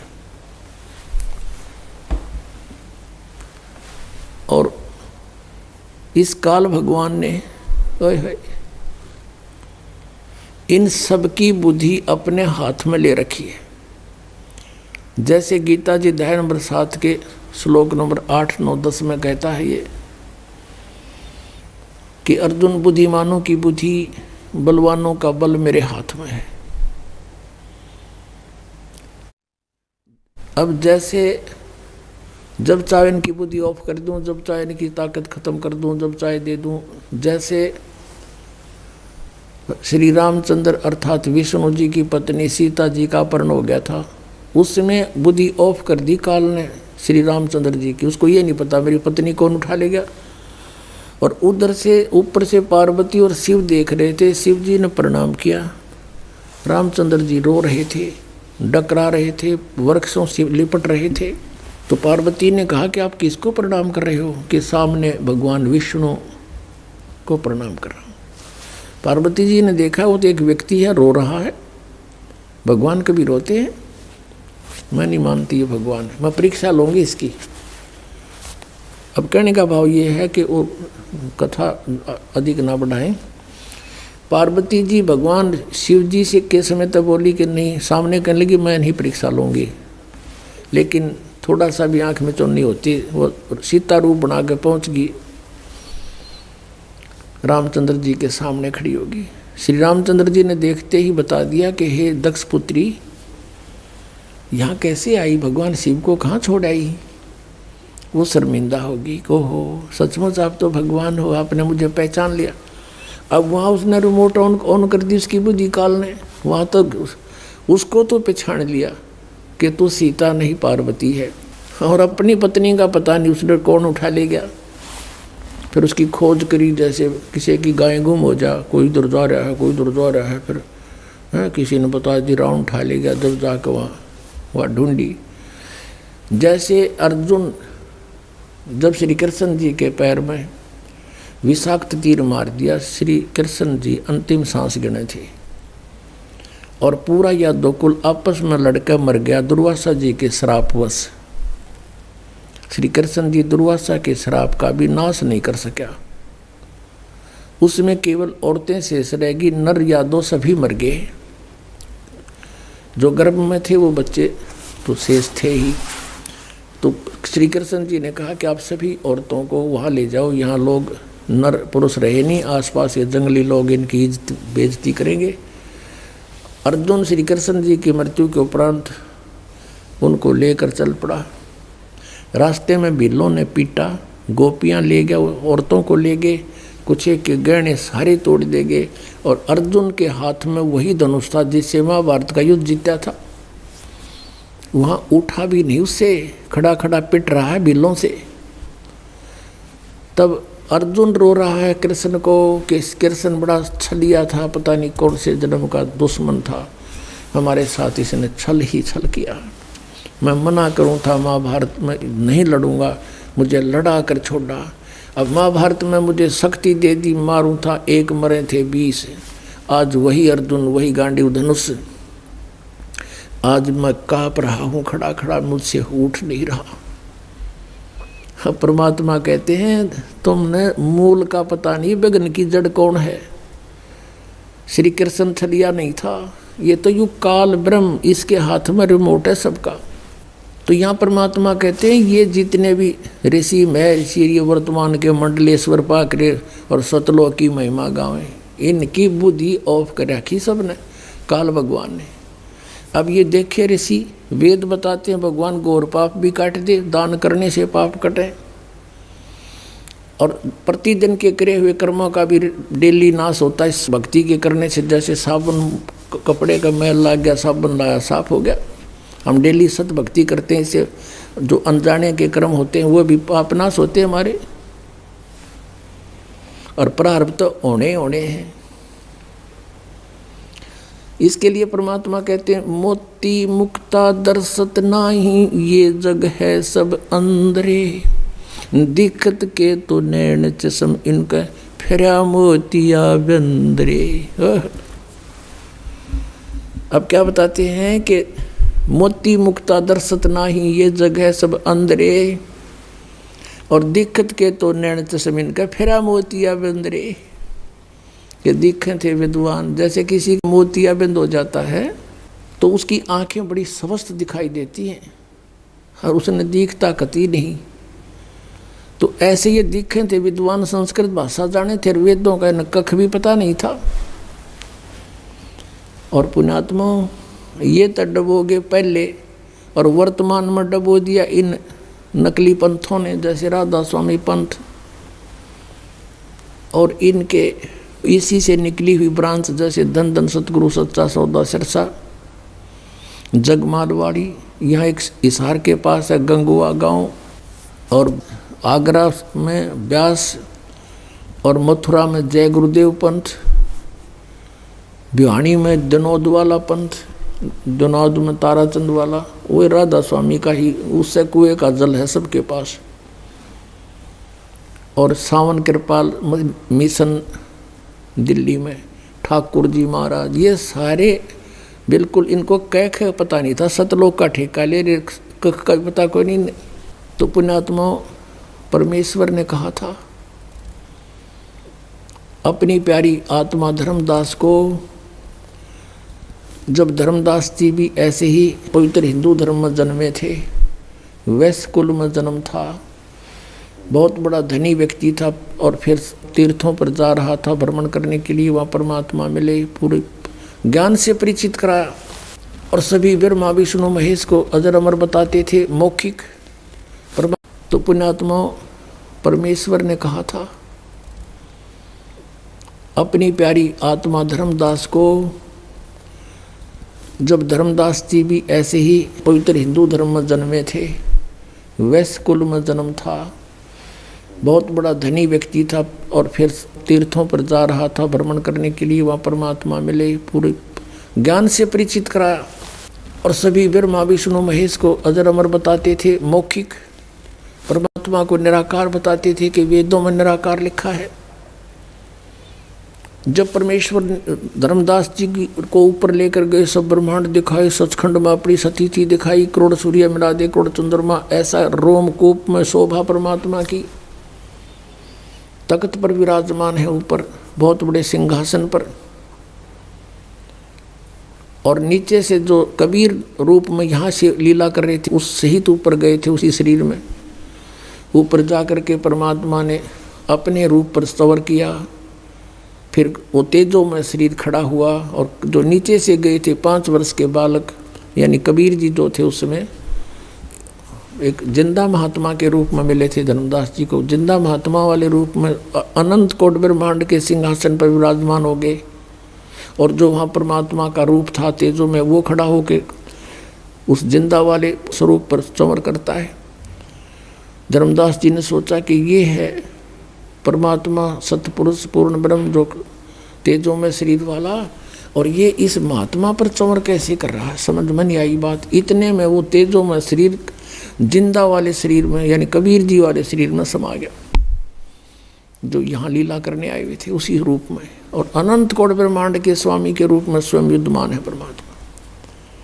फिर वापस आई उसकी आत्मा, धर्मदास की वापस आत्मा छोड़ी और कहा मैं काशी में पाऊंगा, वहाँ आ जाना। अब होश में आने के बाद वो सेठ जी चला सीधा काशी में और पहुंचा, वहाँ खोजा कि जुल्हे का काम करने वाला कोई कबीर है, वहाँ देखे भगवान को, चरणों में गिर गया और फिर वार्ता करने लगे, हे परमात्मा अब आपने आंखों दिखा दिया मुझे कि आप परमात्मा साकार है, अब तो बात ही कंसेप्ट ही क्लियर हो लिया। फिर तो प्रभु ये वेद कतेब पुराण गीता इसका मतलब ये सब झूठे हैं? परमात्मा ने कहा नहीं, ये वेद कतेब झूठे नहीं भाई, और झूठे हैं जो समझे नहीं। ये सदग्रंथ झूठे नहीं है, झूठे तो ये जो इनको समझ नहीं सके, अज्ञानी है ये। और परंतु अभी चुप रहना, किसी को बताना नहीं, या बिचली पीढ़ियाँ होगी ना जब देखेंगे इनको। परमात्मा ने कहा था कबीर जी ने, धर्मदास तो लाख दुहाई, ये मूल ज्ञान की तो बाहर ना जाए। मूल ज्ञान बार जो पढ़ी, ये बिचली पीढ़ी हंस नहीं तरही। और अब ये कोई नहीं मानता। धर्मदास कहने लगा भगवान आप कोई नहीं मान रहे भगवान, ये देखिए इनकी बुद्धि भ्रष्ट होगी। परमात्मा ने कहा बेटा शांति रख, चिंतित ना हो, मैं ऐसा दाव लगाऊंगा इनको चित मारूंगा सबने। अब परमेश्वर ने कहा कि मेरा और इस काल का 21 ब्रह्मांड के मालिक ब्रह्म का एक वायदा हुआ है, एक ये कंप्रोमाइज हो रहा है कि 3 युगों में जीव कम ले जाना, सतयुग त्रेता द्वापर में, और कलयुग में जब कितने जीव तू ले जाना, लेकिन आधार बनाना ज्ञान को। कबीर परमेश्वर से काल ने कहा था, क्योंकि वो कबीर परमेश्वर अपने ही पुत्र सहज दास के रूप में यहाँ आते हैं, उसको कोई पहचान नहीं सकता कि ये भगवान है। इस तरह आते, जैसे नानक साहिब जी को परमात्मा सचखंड में देखा, जिस तरह धर्मदास जी ने देखा, और फिर उनसे भी कहा कि मैं बनारस में मिलूंगा, क्योंकि समकालीन थे दोनों ही, आदरणीय धर्मदास साहिब जी, आदरणीय नानक साहिब जी और परम पूज्य कबीर परमेश्वर जी, ये समकालीन थे उसमें। तो जब नानक साहिब जी वहाँ सचखंड से वापस आए, फिर अपने नौकरी त्याग कर बनारस में पहुँचे, खड्डी पर कपड़ा बुनते हुए देखा भगवान को। जो सचखंड में रूप देखा था वो इस रूप का था, फाई सुरुत मलुक की वेश, ए ठगवाड़ा ठगी देश, खरा सियाणा बोता बार, ये धानक रूप रहा करता। सबको आंखों में पानी भराई, गदगद है, और सबको कहता है लोगों देखो ये धानक रूप में बैठा भगवान, ये दुल्हे रूप में बैठा परमात्मा, ये ठगवाड़ा ठगी देश, ये बड़ा ठग है, इसको पहचान नहीं सकते, ये भगवान है। आसपास के जुलाई इकट्ठे हो गए और कहने लगे कहाँ से आए आप? कि मैं पंजाब तो आया हूँ। अब कहने लगे देख इस नीरू के बेटे ने ये पंजाबी भगवान बतावे, अक्ल मारी गई, पागल कर दिया, सम्मोहित कर लिया इसने, इसको जादू जंतर जानता है। अब परमात्मा बोले प्यारी आत्मा अभी तो भी खामोश रहना, पूरी डिटेल बताई उनको, समझा अच्छी तरह के, अभी चुप रहना, ये भक्ति करो, तुम पुण्य आत्मा हो, अपना कल्याण करो, ये सतनाम है 2 अक्षर का, तुम जाप करो, पर आगे मत बताना। तो नानक साहिब जी ने किसी को नहीं बताया, वो पूरे सिख समाज में वो सतनाम नहीं है, ऐसा बैन लगाएंगे वो, क्योंकि उनको भगवान प्यारा था, वो दृढ़ भगत थे, जो बोल दिया संत ने, जो परमात्मा ने फाजल है। ऐसे धर्मदास जी को कहा था। और फिर धर्मदास जी से परमात्मा बता रहे हैं कि काल ने मेरे से कहा था कि आप कलयुग में कितने प्राणी ले जाना, लेकिन जबरदस्ती ना करना, आपके ज्ञान को माने आपका, मेरे अज्ञान न मानो मेरा। परमात्मा बोले ठीक है भाई। तब उसने जो सारी स्वीकृति ले ली, वचनबद्ध कर लिया परमात्मा को, तब कहता है जाओ जोग जीत संसारा, और जीव न माने कहा तुम्हारा, 12 पंथ करूँ मैं साजा, नाम तुम्हारा ले करूँ आवाजा। और इन 12 पंथों में 12 पंथ नाम जो ले ही, और मेरे मुख में आन समोई। और कहते और अनेक पंथ मचलाऊं, या विद जीवों को भरमाऊं, देवल धाम और ये देव पुजवाऊं। तो परमात्मा ने कहा था ठीक है तू कर लिए, तो तूने करना है, हमने करना हम करेंगे। मालिक को पता था कि सतयुग त्रेता द्वापर में ये प्राणी दुखी ना हो, और दुखी हुए बिना ये भगवान को मानने नहीं। और कलयुग में क्या होगा, इनकी बैटरी डाउन हो लेगी कतई, और जो साधना ये कर रहे हैं उन लाभ होना कोई नहीं, क्योंकि शास्त्र विरुद्ध है। फिर ये कति करलाट मचेगा, सब दुखी हो जाएंगे, और हम आएंगे, ये हमारा दास हम भेजेंगे, उसकी नाम लेते ही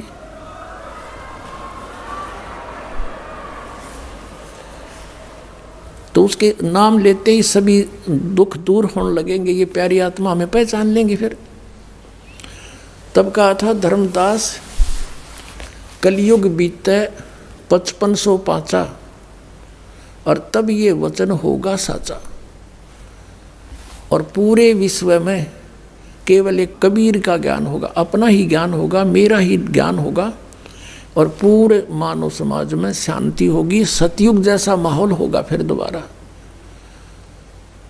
और पूरा विश्व, पूरी आत्मा प्यारी मेरी मुझे पहचानेंगी और सत भक्ति करेंगी, और दूसरा भगवान और दूसरा ज्ञान पृथ्वी पर नहीं रहेगा।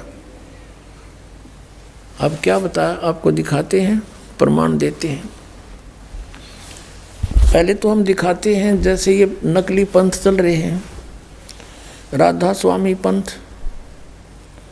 जय गुरुदेव पंथ मथुरा में, राधा स्वामी पंथ आगरा से ही निकला है, और व्यास में भी आगरा से ही निकला है। वो श्री जयमल सिंह जी शिवदयाल जी के शिष्य थे, और जयमल सिंह जी ने यहाँ पंजाब में डेरा स्थापित कर लिया, और जयमल सिंह जी के दूसरे उत्तराधिकारी नेक्स्ट श्री सावण सिंह जी हुए। श्री सावण सिंह जी के शिष्य हुए बलोचिस्तानी शाह मस्ताना श्री खेमामल, जिसने सच्चा सौदा सिरसा हरियाणा में एक डेरा स्थापित कर लिया।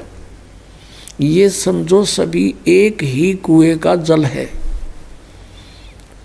अब पुण्यात्माओं, एक मथुरा के अंदर जय गुरुदेव नाम से पंथ चला रखा है, उसका नाम है श्री तुलसीदास जी।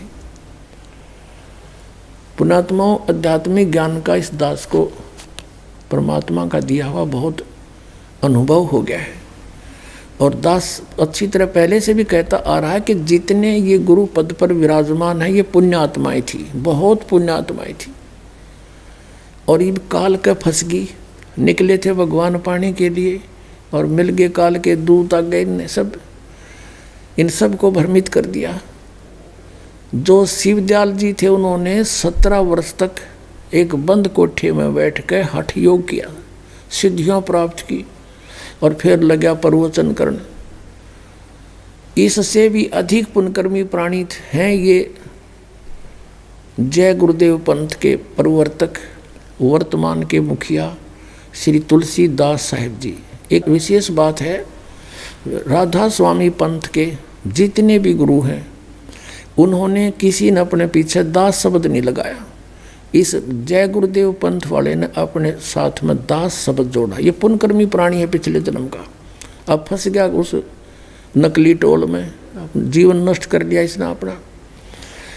अच्छा, शिवदयाल सिंह जी, श्री शिवदयाल सिंह जी, जिसने राधा स्वामी पंथ चलाया, फिर श्री जयमल सिंह जी संग, ये दास नहीं है संग, और श्री सावण सिंह जी, फिर दर्शन सिंह जी, उसने वो क्या नाम, कृपाल सिंह जी ने वहाँ अपने मनमुखी डेरा चला दिया दिल्ली में, और फिर ये खेमामल सिंह जी, इन्होंने वहाँ शाह मस्ताना जी ने वहाँ चला दिया सिरसा में, और इन्होंने अपने पीछे दास लगाया। अब ये पुण्यकर्मी प्राणी थे, शिवदयाल से भी अधिक पुण्यकर्मी प्राणी थे। ये तो बचपन से सत्संग करने लग रहे हैं, सन 1954 से सत्संग कर रहा है, उससे पहले का। और इसने सन 1971 में एक भविष्यवाणी करी है, वो आपके रूबरू करनी अनिवार्य होगी। अब ये ना समझना कि दास अपनी आप महिमा गावे है, सच्ची बतावे है। और परमात्मा जब भी आए हैं या दास भेजा है, अब हमारे भगवान को कोई पछाड़ने वाला नहीं था, उसने अपनी महिमा आप बतानी पड़ी। रामानंद जी से कहा था, ए स्वामी सृष्टा में और सृष्टि अमर तीर, दास गरीब अधर बसु हमरा नाम कबीर। फिर कहा था, सुन रामानंद राम हम और हम बावन नरसिंह, कि हम ही सारी सृष्टि के रचनहार हम ही हैं। और पुण्यात्माओं, जब रामानंद जी ने देखा था सतलोक में परमात्मा को और पृथ्वी पर भी मालिक को, और कहा था दो ठोड़ है एक तू भया एक से दो, और गरीबदास हम कारने आए हो मग जाओ। गरीबदास जी ने भी देखा ऐसे ही, तभी तो उन्होंने कलम तोड़ महिमा गाई है। अब पुण्यात्माओं, सन 1971 में इस जय गुरुदेव पंथ के श्री तुलसीदास साहिब ने एक भविष्यवाणी करी।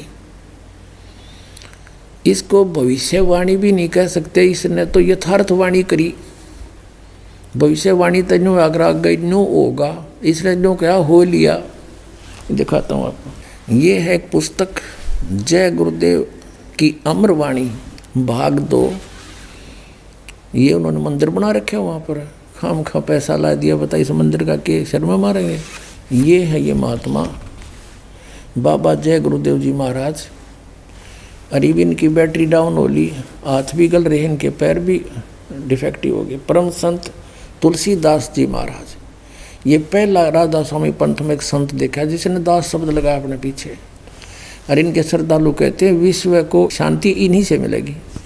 1954 आज तक तो शांति हुई नहीं, दुनिया आग लाग रही। अब देखो इसके प्रकाशक कौन है, ये शाकाहारी सदाचारी बाल संघ से संकलित है।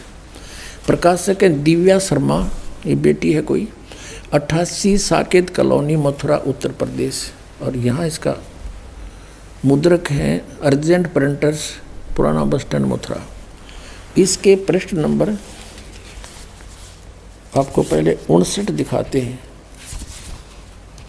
ये देखिए, ये 59 पृष्ठ है, 59। और इसमें 28 अगस्त ये शाकाहारी पत्रिका में छपी है, इनकी स्टेटमेंट 28 अगस्त 1971 की में। इसमें क्या कहा उसने कि महापुरुष का जन्म भारतवर्ष के एक छोटे से गांव में हो चुका है और वह व्यक्ति मानव इतिहास का सबसे महत्वपूर्ण व्यक्ति बनेगा। उसे जनता का इतना बड़ा समर्थन प्राप्त होगा कि आज तक किसी को नहीं मिला है। वह महापुरुष नए सिरे से विधान को बनाएगा और वह विश्व के संपूर्ण देशों पर लागू होगा। उसका एक झंडा होगा, उसकी एक भाषा होगी। अब इससे फिर पूछने लगे लोग कि महाराज जी वो कब आएगा, वो महात्मा कौन है, वो कहाँ से है, कैसे जन्म हुआ उसका। अब वो क्या बताता है ये देखिएगा, ये 50 पृष्ठ पे। फिर वो तो 28 अगस्त 1971, उसके बाद सितंबर, अगस्त के बाद सितंबर, 7 सितंबर 1971 को इसने सहकारी पत्रिका को अपनी स्टेटमेंट दी, यानी सत्संग किया, इन्होंने नोट कर लिया। इसमें क्या कहा है, 7 सितंबर 1971 को वो 20 वर्ष का हो चुका है। इस दास का जन्म 8 सितंबर 1951 को हुआ। 7 सितंबर को पूरा 20 का हो गया, 8 सितंबर को 21 में लग जाता है। अब यहाँ देखिए, वह अवतार यानी जिसके विषय मैंने बताया है, वह अवतार जिसकी लोग प्रतीक्षा कर रहे हैं 20 वर्ष का हो चुका है। 7 सितंबर 1971 को दास पूरा 20 वर्ष का हो चुका था। फिर आगे बता कि यदि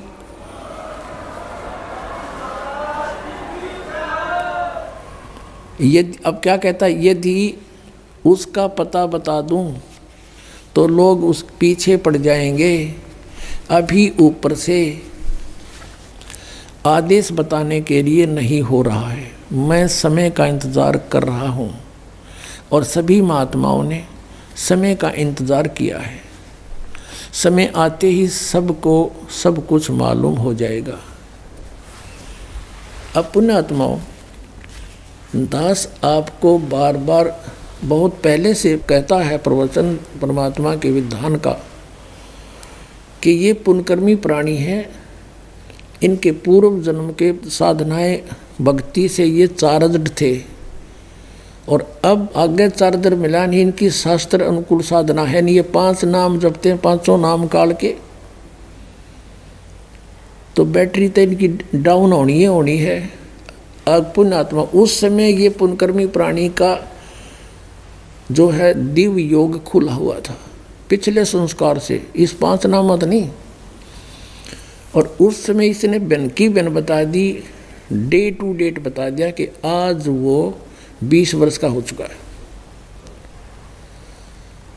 जब तक इसका ठीक बैटरी कुछ काम करे थी, हरीब ना बताता गुरुवाला मारा जाओ ले लो नाम।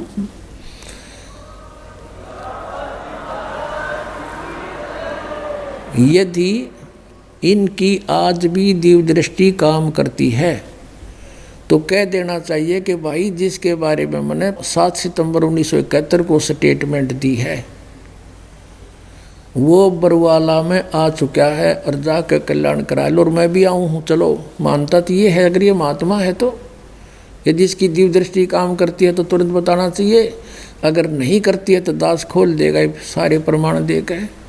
अभी दिखाता हूँ। और परमेश्वर कबीर जी ने जब वो प्रथम चरण में आए हुए थे कलयुग के, सन 1398 से सन 1518 तक 120 वर्ष रहे पृथ्वी पर मालिक। सह शरीर आए थे और मगहर नगर से सह शरीर चले गए थे। लाखों व्यक्तियों के सामने उपस्थिति में सह शरीर चले गए थे। उनका शरीर नहीं मिला था, सुगंधित फूल मिले थे। उस समय कहा था कि धर्मदास,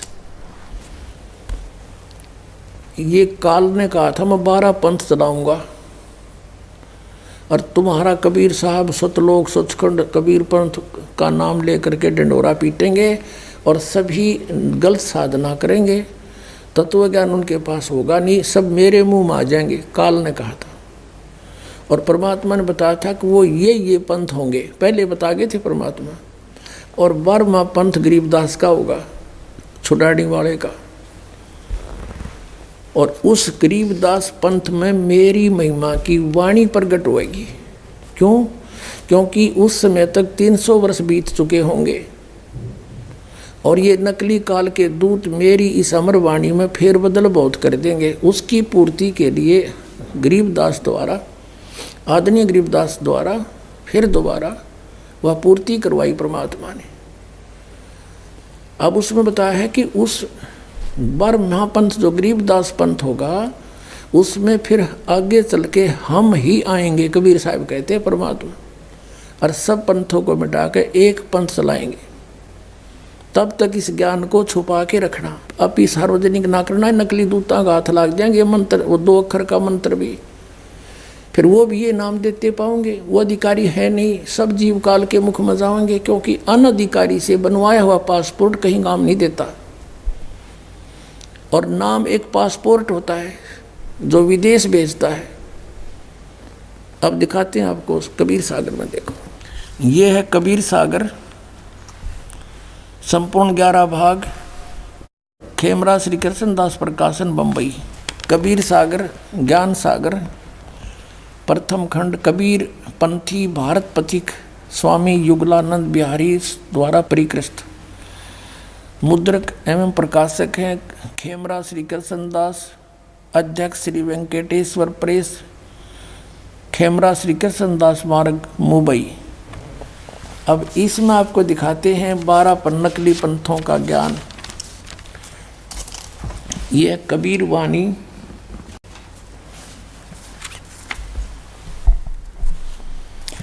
और पृष्ठ 136 पे बोध सागर, कबीर वाणी बोध सागर। और यहाँ देखिए 12 पंथ चलो सो भेद, 12 पंथ काल फुरमाना भूले जीव न जाओ ठिकाना। परमात्मा कहते हैं इन 12 पंथ चलाओगा काल मेरे नाम थे, और ये नाम होंगे उनमें, और इन 12 पंथा में कोई भी पार होने को नहीं हो पाएगा। अब यहाँ कहा कि ताते आगम कह हम रखा, वन समारा चूड़ामणि शाखा। प्रथम जग में जागू भरमावे, बिना भेद भेद वो ज्ञान चुरावे। दूसरा सूरत गोपाल, तीसरा मूल निरंजन, चौथा टकसार भेद, 5वां ये, छठा सतनामी पंथ। अब यहाँ से दिखाएंगे हम, ये है कबीर चरित्र नामक अध्याय है ये, और इसमें ये कबीर बोध ही है। 1870 पृष्ठ पे ये देखिएगा, ये गद्य भाग में है, वो पद्य भाग में था, इसे अच्छी तरह समझ में आएगा। कबीर साहब के पंथों का वृंतांत। नंबर 1 नारायण दास जी का पंथ, ये कबीर पंथियों ने फेरबदल कर दिया, ये है चूड़ामणि जी। और दूसरा यज्ञदास, और तीसरा सूरत गोपाल, चौथा मूल निरंजन, 5वां टकसारी पंथ, 6ठा भगवान दास का पंथ, 7वां सतनामी पंथ, और 8वां कमाली पंथ यानी कमाल वाला पंथ, 9वां राम कबीर पंथ, फिर 10वां प्रेम धाम की वाणी पंथ, 11वां जीवा पंथ, और 12वां है गरीबदास पंथ। अब यहाँ से क्लियर होने के बाद वो पद्य भाग समझ में आओगा आप जी के, ये देखना। अब हम फिर आगे अध्याय कबीर वाणी पर, वो कबीर चरित्र था। बोध सागर वही चल रहा है, इसमें अलग अलग चैप्टर हैं, 136 पृष्ठ पे। अब आओगी समझ में। द्वादश पंथ काल फरमाना, भूले जीव न जाओ ठिकाना, ताते आगम कह हम राखा, वंश हमारा चूड़ामणि शाखा। यानी प्रथम तो चूड़ामणि है, ये गलत लिखा है चूड़ामणि, यानी गलत लिखा है ना, पर ये दूसरा जागू, तीसरा सूरत गोपाल, मूल निरंजन की वाणी, टकसार पंथ, यो भगवान दास पंथ, यो जीवा का पंथ, और ये सतनामी पंथ, ये जीवा का पंथ, वो भगवान दास पंथ, राम कबीर पंथ। और यहाँ देखो, अब ये है 12वां पंथ। वास्तव में 12वें पंथ में क्या कहा है कि संवत 1775 हुई। यहाँ लिखना था संवत, ये 1774 लिखना था, क्योंकि आदरणीय गरीबदास साहिब जी का जन्म वैशाख पंथ की पूर्णमासी को संवत 1774 यानी सन 1717 में होया था। संवत 1774 हुई, ये 74 होना चाहिए यहाँ पर। और ता दिन प्रेम प्रगटे जग सोई, ये 136 पृष्ठ पर हम पढ़ रहे हैं। आज्ञा रहे ब्रह्म बोध लावे, कोली चमार सबके घर खावे, साख हमारी ले जीव समझावे, असंग ठोर जन्म नहीं पावे, बर में पंथ प्रगट हुआ वाणी, इस बार में मेरी महिमा की वाणी प्रगट होएगी। और उस बार में पंथ के गरीबदास पंथ के जितने अनुयायी हैं, शब्द हमारे की निर्णय ठानी, अस्थिर घर का मर्म नहीं पावे, ये 12 पंथ हमी को ध्यावे। इंक्लूडिंग गरीबदास पंथ 12 के 12 पे मालिक ने कलम मार दी है कि ये इनको सही ज्ञान नहीं होगा, क्योंकि छुपा रखा भगवान ने ज्ञान, अभी बताना नहीं था सही ज्ञान, लेकिन महिमा की वाणी पूरी लिख दी। अस्थिर घर का यानी सनातन परम धाम सतलोक का वो मरम नहीं पावे, और ये 12 पंथ हम ही को ध्यावे, 12 पंथ हम ही चल आवे। कबीर परमात्मा कहते 12वें पंथ में हम ही चल कर आवेंगे, और सब पंथ मेट एक ही पंथ चलावे। फिर आगे क्या बताया कि प्रथम चरण कलयुग निर्याना, और तब मगहर मांडो में दाना। वो कलयुग का प्रथम चरण था जब परमात्मा मगहर से सह शरीर गए थे। अब देखो यहाँ से 5500 पाचा, तब ये शब्द होगा साचा। 5505 चला जाएगा जब मेरी बात सच्ची होगी, जो मैं आज कह रहा हूँ कि 12वें पंथ हम ही चले आवे, सब पंथ मिटा के एक का चलावे। धर्मदास मोरी लाख दुहाई, ये मूल ज्ञान है, गलत है भूल नहीं, मूल शब्द बाहर ना जाई। पवित्र ज्ञान तुम जग में बाखो, मूल ज्ञान गोई तुम राखो, गुप्त रखो। मूल ज्ञान जो बाहर पर ही, ये बिचली पीढ़ी हंसनी तरही। पुणात्माओं आपके लिए करा परमात्मा ने सारा एरा फेरी, और अभी तक लाए घुमा के 33 अरब ज्ञान हम बाखा, और मूल ज्ञान गुप्त हम राख्या, गोए राख्या। कहते ज्ञान हमने 33 अरब वाणी बोल दी, लेकिन वो मूल ज्ञान अभी क्लियर नहीं कराया।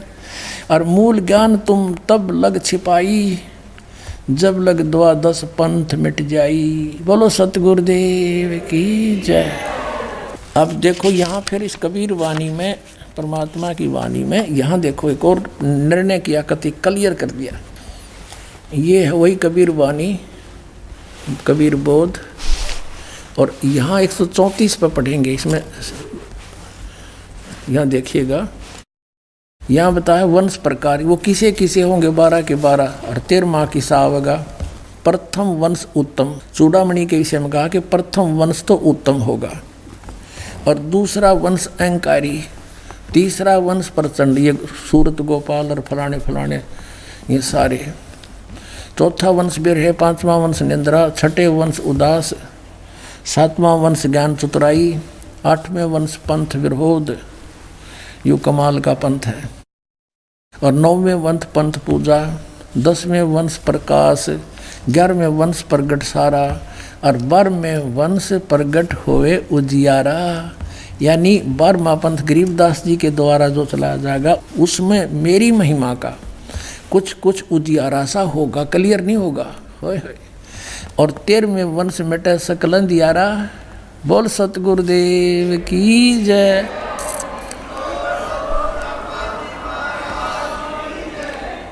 यो 13वां वंश ये दास है जो आपके सामने बैठा है। भाई बच्चों, आप कद पहचानोगे। कहते हैं एती दगा काल की समाई, तत् बिंदु की टेक रह जाई। इतने ये काल के दूत होते हुए भी हमारी तत्व ज्ञान की फिर भी टेक रह जाएगी, बचा खुचा रह जाएगा, और फिर हम सब क्लियर कर देंगे। अब पुण्यात्माओं, अब आपने देख लिया ये जय गुरुदेव पंथ वाले श्री तुलसीदास जी ने बिन की बिन बात बता रखी है। जब तक इसकी बैटरी काम कर रही थी, डाउन ना हुई थी, इसने सारी सच्ची बता दी कि वो 1971 7 सितंबर को 20 वर्ष का हो चुका है, और यहाँ तक कहा कि मैं इंतज़ार करूँगा।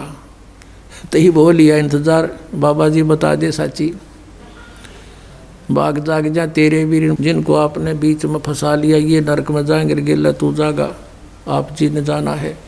कारण क्या है कि जिस मजहब से यानी जिस पंथ से श्री तुलसीदास साहिब जी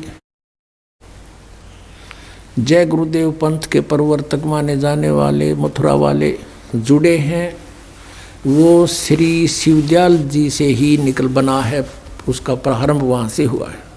और वो 5 नाम जाप करते थे, उन 5 नामों से वो भूत बने। और अन्य का क्या होगा आपको दिखाते हैं।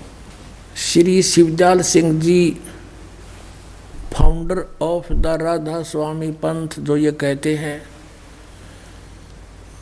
उसको ये परम धनी कहते हैं, और ये कहते हैं कि ये अभी तक छुपा हुआ था, ये सतलोक का ज्ञान इस परम धनी ने स्वयं आकर खोला है। कबीर साहब की वाणी चुरा के पंसारी बना बैठा, हल्दी की गांठ एक चुरा के, और इसके विषय में परमात्मा कहते हैं बेखों के लश्कर फिरें ये वाणी चोर कठोर, सतगुरु धाम न जावेंगे ये 84 के ढोर। ओए होए। गरीबदास साहिब जी ने परमात्मा से परिचित होकर आदरणीय गरीबदास साहिब जी गांव छुड़ानी जिला जज्जर हरियाणा वाले ने कहा है, सतगुरु पुरुष कबीर हैं ये चारों युग परवाने, ये झूठे गुरुआ मर गए हो गए भूत मसाने। ये झूठे गुरुआ मर गए हो गए भूत मसाने। अब ये 5 नाम जापनी है, भूत बन गए। अपने आत्माओं, अब ये 5 नाम जाप करते हैं कौन से? ररंकार, ओंकार, ज्योति निरंतर और सोहम और सतनाम। इनने सतनाम एक नाम भी बना रखा है। इन सतनाम के कह का पता नहीं सतनाम है क्या। ये 5 नाम काल के, ये देखिएगा श्री तुलसी साहेब हाथरस वाले, ये तुलसी साहेब हाथरस वाले और हैं, और ये जय गुरुदेव वाले तुलसीदास साहेब और हैं, ये अन्य जीव। घट रामायण तुलसी साहेब हाथरस वाले की भाग 1 और वेल्डियर प्रिंटिंग वर्क्स इलाहाबाद से छपी है। इसके 27 पृष्ठ पर लिखा है भेद पिंड और अंड का। और इस तुलसीदास हाथरस वाले ने भी कबीर साहब की वाणी को पढ़ा, फिर भी अज्ञान भरा रहा इसके अंदर, लेकिन ये सच्ची लिख गया। क्या कहा है कि अंतर गुफा तहाँ चल जाऊं जहाँ साहिब के दर्शन पाऊं, 5 नाम जीव जब भख्या, 6वां नाम गुप्त कर रख्या। अब इन दो 6 भी कोई नहीं। 5 नाम काल के जानो, तब दानी मन शंका आनो, निर्गुण निराकार निर्वाणी धर्म राय यो 5 बखानी। काल ने बोले थे 5 जीव नाम निज कहे विचारी, और जान बुझ दानी झकमारी। फिर यहाँ है जीव वचन चौपाई, दानी सुन विधि बात हमारी, हम चल जाऊँ पुरुष दरबारी, सुरत नृत ले लोक से धाऊँ, आदि नाम ले काल गिराऊँ, और सत नाम ले जीव उभारी, अस चल जाऊँ पुरुष दरबारी। ये इन वाले 5 तो हो गए काल के, पांचों नाम काल के जानो, रंकार ओंकार ये सारे अरिवनों के उसते न्यारा। एक तो सतनाम है, ये 2 अक्षर का है, और एक आदि नाम है, यू सार नाम है। इनसे मोक्ष होगा, इन 5 नाम से नहीं होगा तो लाख जन्म लागे रही। अब ये 5 नाम जाप करने वाले और इस पंथ के प्रवर्तक श्री शिवदयाल सिंह जी, इसके विषय में ये बताया जाता है, ये श्रद्धालु भगत कहते हैं राधा स्वामी वाले, कि हमारे गुरुदेव का ज्ञान, हमारे गुरुओं का ज्ञान वेदों और गीता से भी ऊपर का है। हम सीधे त्रिकुटी में जाते हैं, हमारा तो त्रिकुटी से शुरू होता है, बस नीचे हमने कोई लेना देना नहीं। और फिर कहते ऊंचे मंडलों पर पहुंच जाते हैं। तुमने मंडलाएं का ना मेरा खख का भी तुम्हारे पंथ के प्रवर्तक ने नहीं पता, तुम्हें कहाँ से पता होगा? जाओगे कहाँ मेडिटेशन करके? तुम्हारा ज्ञान ही झूठा है तो ध्यान कहाँ लगाओगे? तुम्हारी थ्योरी गलत है तो प्रैक्टिकल कैसे होगा? प्रैक्टिकल भी गलत होगा। आप इनकी थोड़ी सी थ्योरी दिखानी पड़ेगी। पुण्यात्माओं, ये एक रेग मार मारे दास आपके ऊपर है। आपके अंदर जो अज्ञान भरा पड़ा है इस रेग मार से हटेगा, फिर ओरिजिनल पेंट दास करेगा, कई 1000 वर्षों तक, कई पीढ़ियों तक नहीं उतरेगा भी वो। अब परमेश्वर ने कहा है कि 9 मन सूत उड़जिया ऋषि रहे जखमार, और सतगुरु ईसा सुलझा दे उड़ दूजी बार। अब यू ऐसा सुलझा देंगे इस ज्ञान रूपी सूत को, अब इस कलयुग में यू ज्ञान बंद नहीं होगा, उलझ नहीं सकता, इसको भ्रमित नहीं कर सकता। भक्ति कोई करियो चाहे ना करियो। अब ये राधा स्वामी पंथ वालों ने तो कति दंत कथा बना रखी अपने अज्ञान की, और कहते हैं सीधे त्रिकुटी तो शुरू कर दे। यहाँ सीधे त्रिकुटी कोई बरवाड़ा का बस स्टैंड है, कोई पैदल पहुँच जाओ, चाहे कोई रिक्शा में बैठ कर पहुँच जाओ, वहाँ जाने के लिए जोर लगेगा। उससे पहले यहाँ कितनी फाटक है पता आपने? मूल कमल में गणेश जी, स्वाद चक्र में सावित्री ब्रह्मा जी, और नाभि कमल में विष्णु और लक्ष्मी जी, हृदय कमल में शिव जी और पार्वती, और कंठ कमल में दुर्गा जी। ये बैरियर पार करने पड़ेंगे, और इनके मंत्र ये टैक्स मांगेंगे, सारा न्यारा न्यारा हिसाब करो हमारा। और जो प्रथम मंत्र आपको देते हैं ना 5 नाम का, ये दास, ये 5 नाम नहीं, इनके निज नाम है इन महापुरुषों के, इन प्रधानों के। यही गुरु ग्रंथ साहिब में संकेत दिया है, 5 प्रधान हैं, उनके 5 ही नाम है। ये गाटा जोड़े रंकार ओंकार, ये मंत्र नहीं है वो। अब इसमें फिर त्रिकुटी पर जाएं, पास से क्या होगा? ये प्रधाना के मंत्र हम इनको दे देंगे, ये हमें ऋण मुक्त कर देंगे, नो ड्यू सर्टिफिकेट दे देंगे। फिर हम त्रिकुटी पहुंचेंगे। त्रिकुटी पर फिर सतनाम का काम शुरू होता है, 2 अक्षर के नाम का। उसमें जो एक मंत्र ओम है, ये ब्रह्म का है, इसको हम दे देंगे, वहाँ इसका अकाउंट क्लियर कर देंगे, फिर हमें छोड़ देगा, नहीं तो जाने नहीं देगा वहाँ से। जैसे श्रीमद् भगवत गीता अध्याय नंबर 18 के श्लोक नंबर 66 में कहा कि सर्वधर्मान परित्यज माम एकम शरणम व्रज अहम तवा सर्व पापे भ्या मोक्षामि मा शुच। गीता ज्ञानदाता ब्रह्म है। 8वें अध्याय के 13वें श्लोक में कहता मेरा एक ओम मंत्र है, और 3रे अध्याय में कहा कि ये यज्ञ करनी चाहिए, यज्ञ नहीं करता वो भी व्यर्थ है। तो 5 यज्ञ और ये ओम नाम का जाप, ये ब्रह्म तक के अकाउंट को क्लियर करेगा। यूँ कहता है कि तने उसकी शरण में जाना है तो मेरे सतर की सारी धार्मिक पूजाएं मुझे छोड़ दे, फिर एकम शरणम व्रज, उस अद्वितीय परमात्मा सर्वशक्तिमान की शरण में तू जा, तब तुझे मैं मुक्त कर दूंगा सब पापों से। यानी क्योंकि पाप कर्म से हम यहाँ बंधे रहते हैं, पुण्य को हम स्वर्ग महास्वर्ग में खा लेते, बर्बाद कर देते ब्रह्मलोक में, और फिर पाप रह जाते, उनको यहाँ गधे कुत्ते बना के हमसे भगवाता। अब हम इसका अकाउंट क्लियर कर देंगे, ये हमें छोड़ देगा।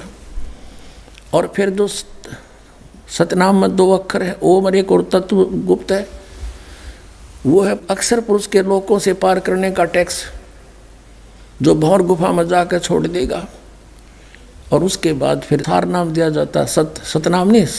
जैसे श्रीमद् भगवद गीता अध्याय नंबर 17 के श्लोक 23 में कहा कि ओम तत्सत इति निर्देश ब्रह्मण समर्थ है। ओम ब्रह्म का, सरपुरुष का, तत् और सत ये सांकेतिक है, तत् अक्षर पुरुष का। गीता जी अध्याय नंबर 15 के श्लोक 16 और 17 में 3 पुरुष है, सरपुरुष, अक्षर पुरुष और परम अक्षर पुरुष। और यहाँ 17वें अध्याय के 23वें श्लोक में इन्हीं के मंत्र बताए। ओम तत्सत, तत्सत सांकेतिक कोड दास बता सकता है, अन्य नहीं कोई बता सकता। और दास से सुनकर कोई और बांटे तो बांटे जाओ, वो अधिकारी नहीं है। उससे बनवाया हुआ पासपोर्ट फिर वहाँ पकड़े जाओगे, वो भी पटेगा और आप भी, जो उससे नाम ले लेगा। तो वो सार नाम है, जिसको सत बोला है वो सार नाम है। और सार नाम फिर सतलोक में ले जाएगा, वहाँ सथाई स्थान हमें दिलवाएगा, फॉर एवर के लिए सुखी होंगे। सतलोक में परमात्मा साकार है, वहाँ पर हंस आत्मा भी सभी सृष्टि एज इट इज, तो उसकी नकल कर रखी है काल ने। यहाँ पर ये तो बनावटी खिलौने बना रखे हैं। और वहाँ कभी नाश नहीं होता जीव का, शरीर इतना बढ़िया मिलता है, कभी बुढ़ापा नहीं आता। ऐसे परिवार होगा आपका। आगे अभी और बाद में खोल लेंगे विशेष भेद, अभी इतना ही काफ़ी आपको। अब यह बताते हैं, फिर उसके बाद त्रिकुटी से फिर आगे चलेंगे। 10वां द्वार अटला रहे सारे के सारे। 12वें द्वार में जाके सतलोक है। ये देखिएगा, इनका थोड़ा सा ज्ञान और झलक दिखाते हैं। ये केवणी इसके साथ 5 नाम के जाप करने वाले से। ये है सारवचन राधा स्वामी वार्तिक। ये कहाँ से छपी है ये दिखाते हैं। बड़े प्रकाशक हैं जगदीश चंद्र सेठी, सेक्रेटरी राधा स्वामी सत्संग व्यास, डेरा बाबा जयमल सिंह, पंजाब में। और ये कहाँ से छपी है? Printed in India by Lakshmi offset printer Delhi. ये मुद्रक हैं लक्ष्मी ऑफसेट प्रिंटर दिल्ली से। इसकी भूमिका में कंसेप्ट क्लियर हो जाता है। सार वचन राधा स्वामी वार्तिक हजूर स्वामी जी महाराज के वचनों का संग्रह। ये वचन सत्संगों तथा अन्य चर्चाओं के दौरान सत्संगियों ने नोट किए थे। स्वामी जी महाराज कौन है इनका ये देखिए। स्वामी जी महाराज का शुभ नाम सेठ शिवदयाल सिंह जी था। दास दूस को है इनके आसपास भी। और आपने 15 अगस्त 1818 में आगरा में जन्म लिया था। आपके पिताजी का नाम सेठ दिलवाली सिंह जी था तथा माता जी का नाम महामाया जी था। आपके पूर्वज पंजाब के रहने वाले थे तथा घर में गुरु ग्रंथ साहिब का पाठ किया जाता था। आपके माता पिता हाथरस के प्रसिद्ध संत तुलसी साहिब के भगत थे। स्वामी जी महाराज ने भी तुलसी साहिब की काफ़ी संगति की थी। इस शिवदयाल ने भी ये वचन तुलसी साहिब के सुन रखे थे, हाथरस वाले के। और बचपन से स्वामी जी महाराज का रुझान अध्यात्म की ओर था। यह पहले से पुण्यकर्मी प्राणी था, फिर इसने और हठ योग किया। आपने एक कमरे में बैठकर 17 वर्ष सुरत शब्द योग का अभ्यास किया। अब यहाँ ये इसके ऊपर हम आगे चलते हैं। ये ज्ञान जो आप पढ़ने जा रहे हैं ये इसका है, शिवदयाल जी का। अब देखो ये देखो यहाँ क्या लिखा है। ये 13 पृष्ठ पे है। ये खुलासा उनके सत्संग का खुलासा है शिवदयाल जी के। यहाँ देखो, यहाँ से अब एक वचन, प्रथम वचन हम पढ़ेंगे दफा वाला। सिर्फ काम इतना है, इंसान यानी मनुष्य अपनी सूरत यानी रूह को उसके खजाने निकास यानी मुकाम सतनाम और राधा स्वामी में पहुँचाए। अब यहाँ पर सतनाम को मुकाम, राधा स्वामी को भी मुकाम बताया है, स्थान बताया। मुकाम माने स्थान। आगे देखो, पहुँचावे, ये 14 पे। और फिर तीसरे वचन में क्या कहा कि जितने भी आचार्य और महात्मा और अवतार और पैगंबर हर एक मजहब में हुए, वे सब अपने अभ्यास के जोर से अंतर में तरफ मुकाम असली के चले। सिर्फ संत मंजिल 5वीं यानी सतनाम में, मंजिल माने स्थान है, इन्हीं की अनुवाद मंजिल माने स्थान शब्दार्थ कर रखे इन्होंने, मंजिल माने स्थान। अब कहते हैं सिर्फ संत मंजिल 5वीं यानी सतनाम में, या स्थान से हो गया सतनाम। और कोई बिरले संत मंजिल 8वीं राधा स्वामी में, ये मंजिल 8 में भी राधा स्वामी यानी स्थान सिद्ध हो गया। ठीक है, अब देखो यहाँ 15वें पृष्ठ पे, और ये है सारवचन वार्तिक भाग 1। ठीक है, और चौथा वचन पढ़े हैं, 1 3 आपने पढ़ दिया, चौथा फिर पढ़ाएं आपको। उस वेदों से ऊपर का ज्ञान है ये। अब समझना चाहिए कि राधा स्वामी पद सबसे ऊंचा मुकाम है, स्पष्ट कर दिया। और यही नाम कुल मालिक और सच्चे साहब और सच्चे खुदा का है, राधा स्वामी। और इस मुकाम से 2 स्थान नीचे, सतनाम का मुकाम है स्थान का स्थान है, स्थान का स्थान है। और जिसको इब सतनाम की आगे परिभाषित किया, सतनाम को, इस सतनाम को संतों ने सतलोक, सचखंड, सार शब्द, सत शब्द, सतनाम, सतपुरुष करके बयान किया है।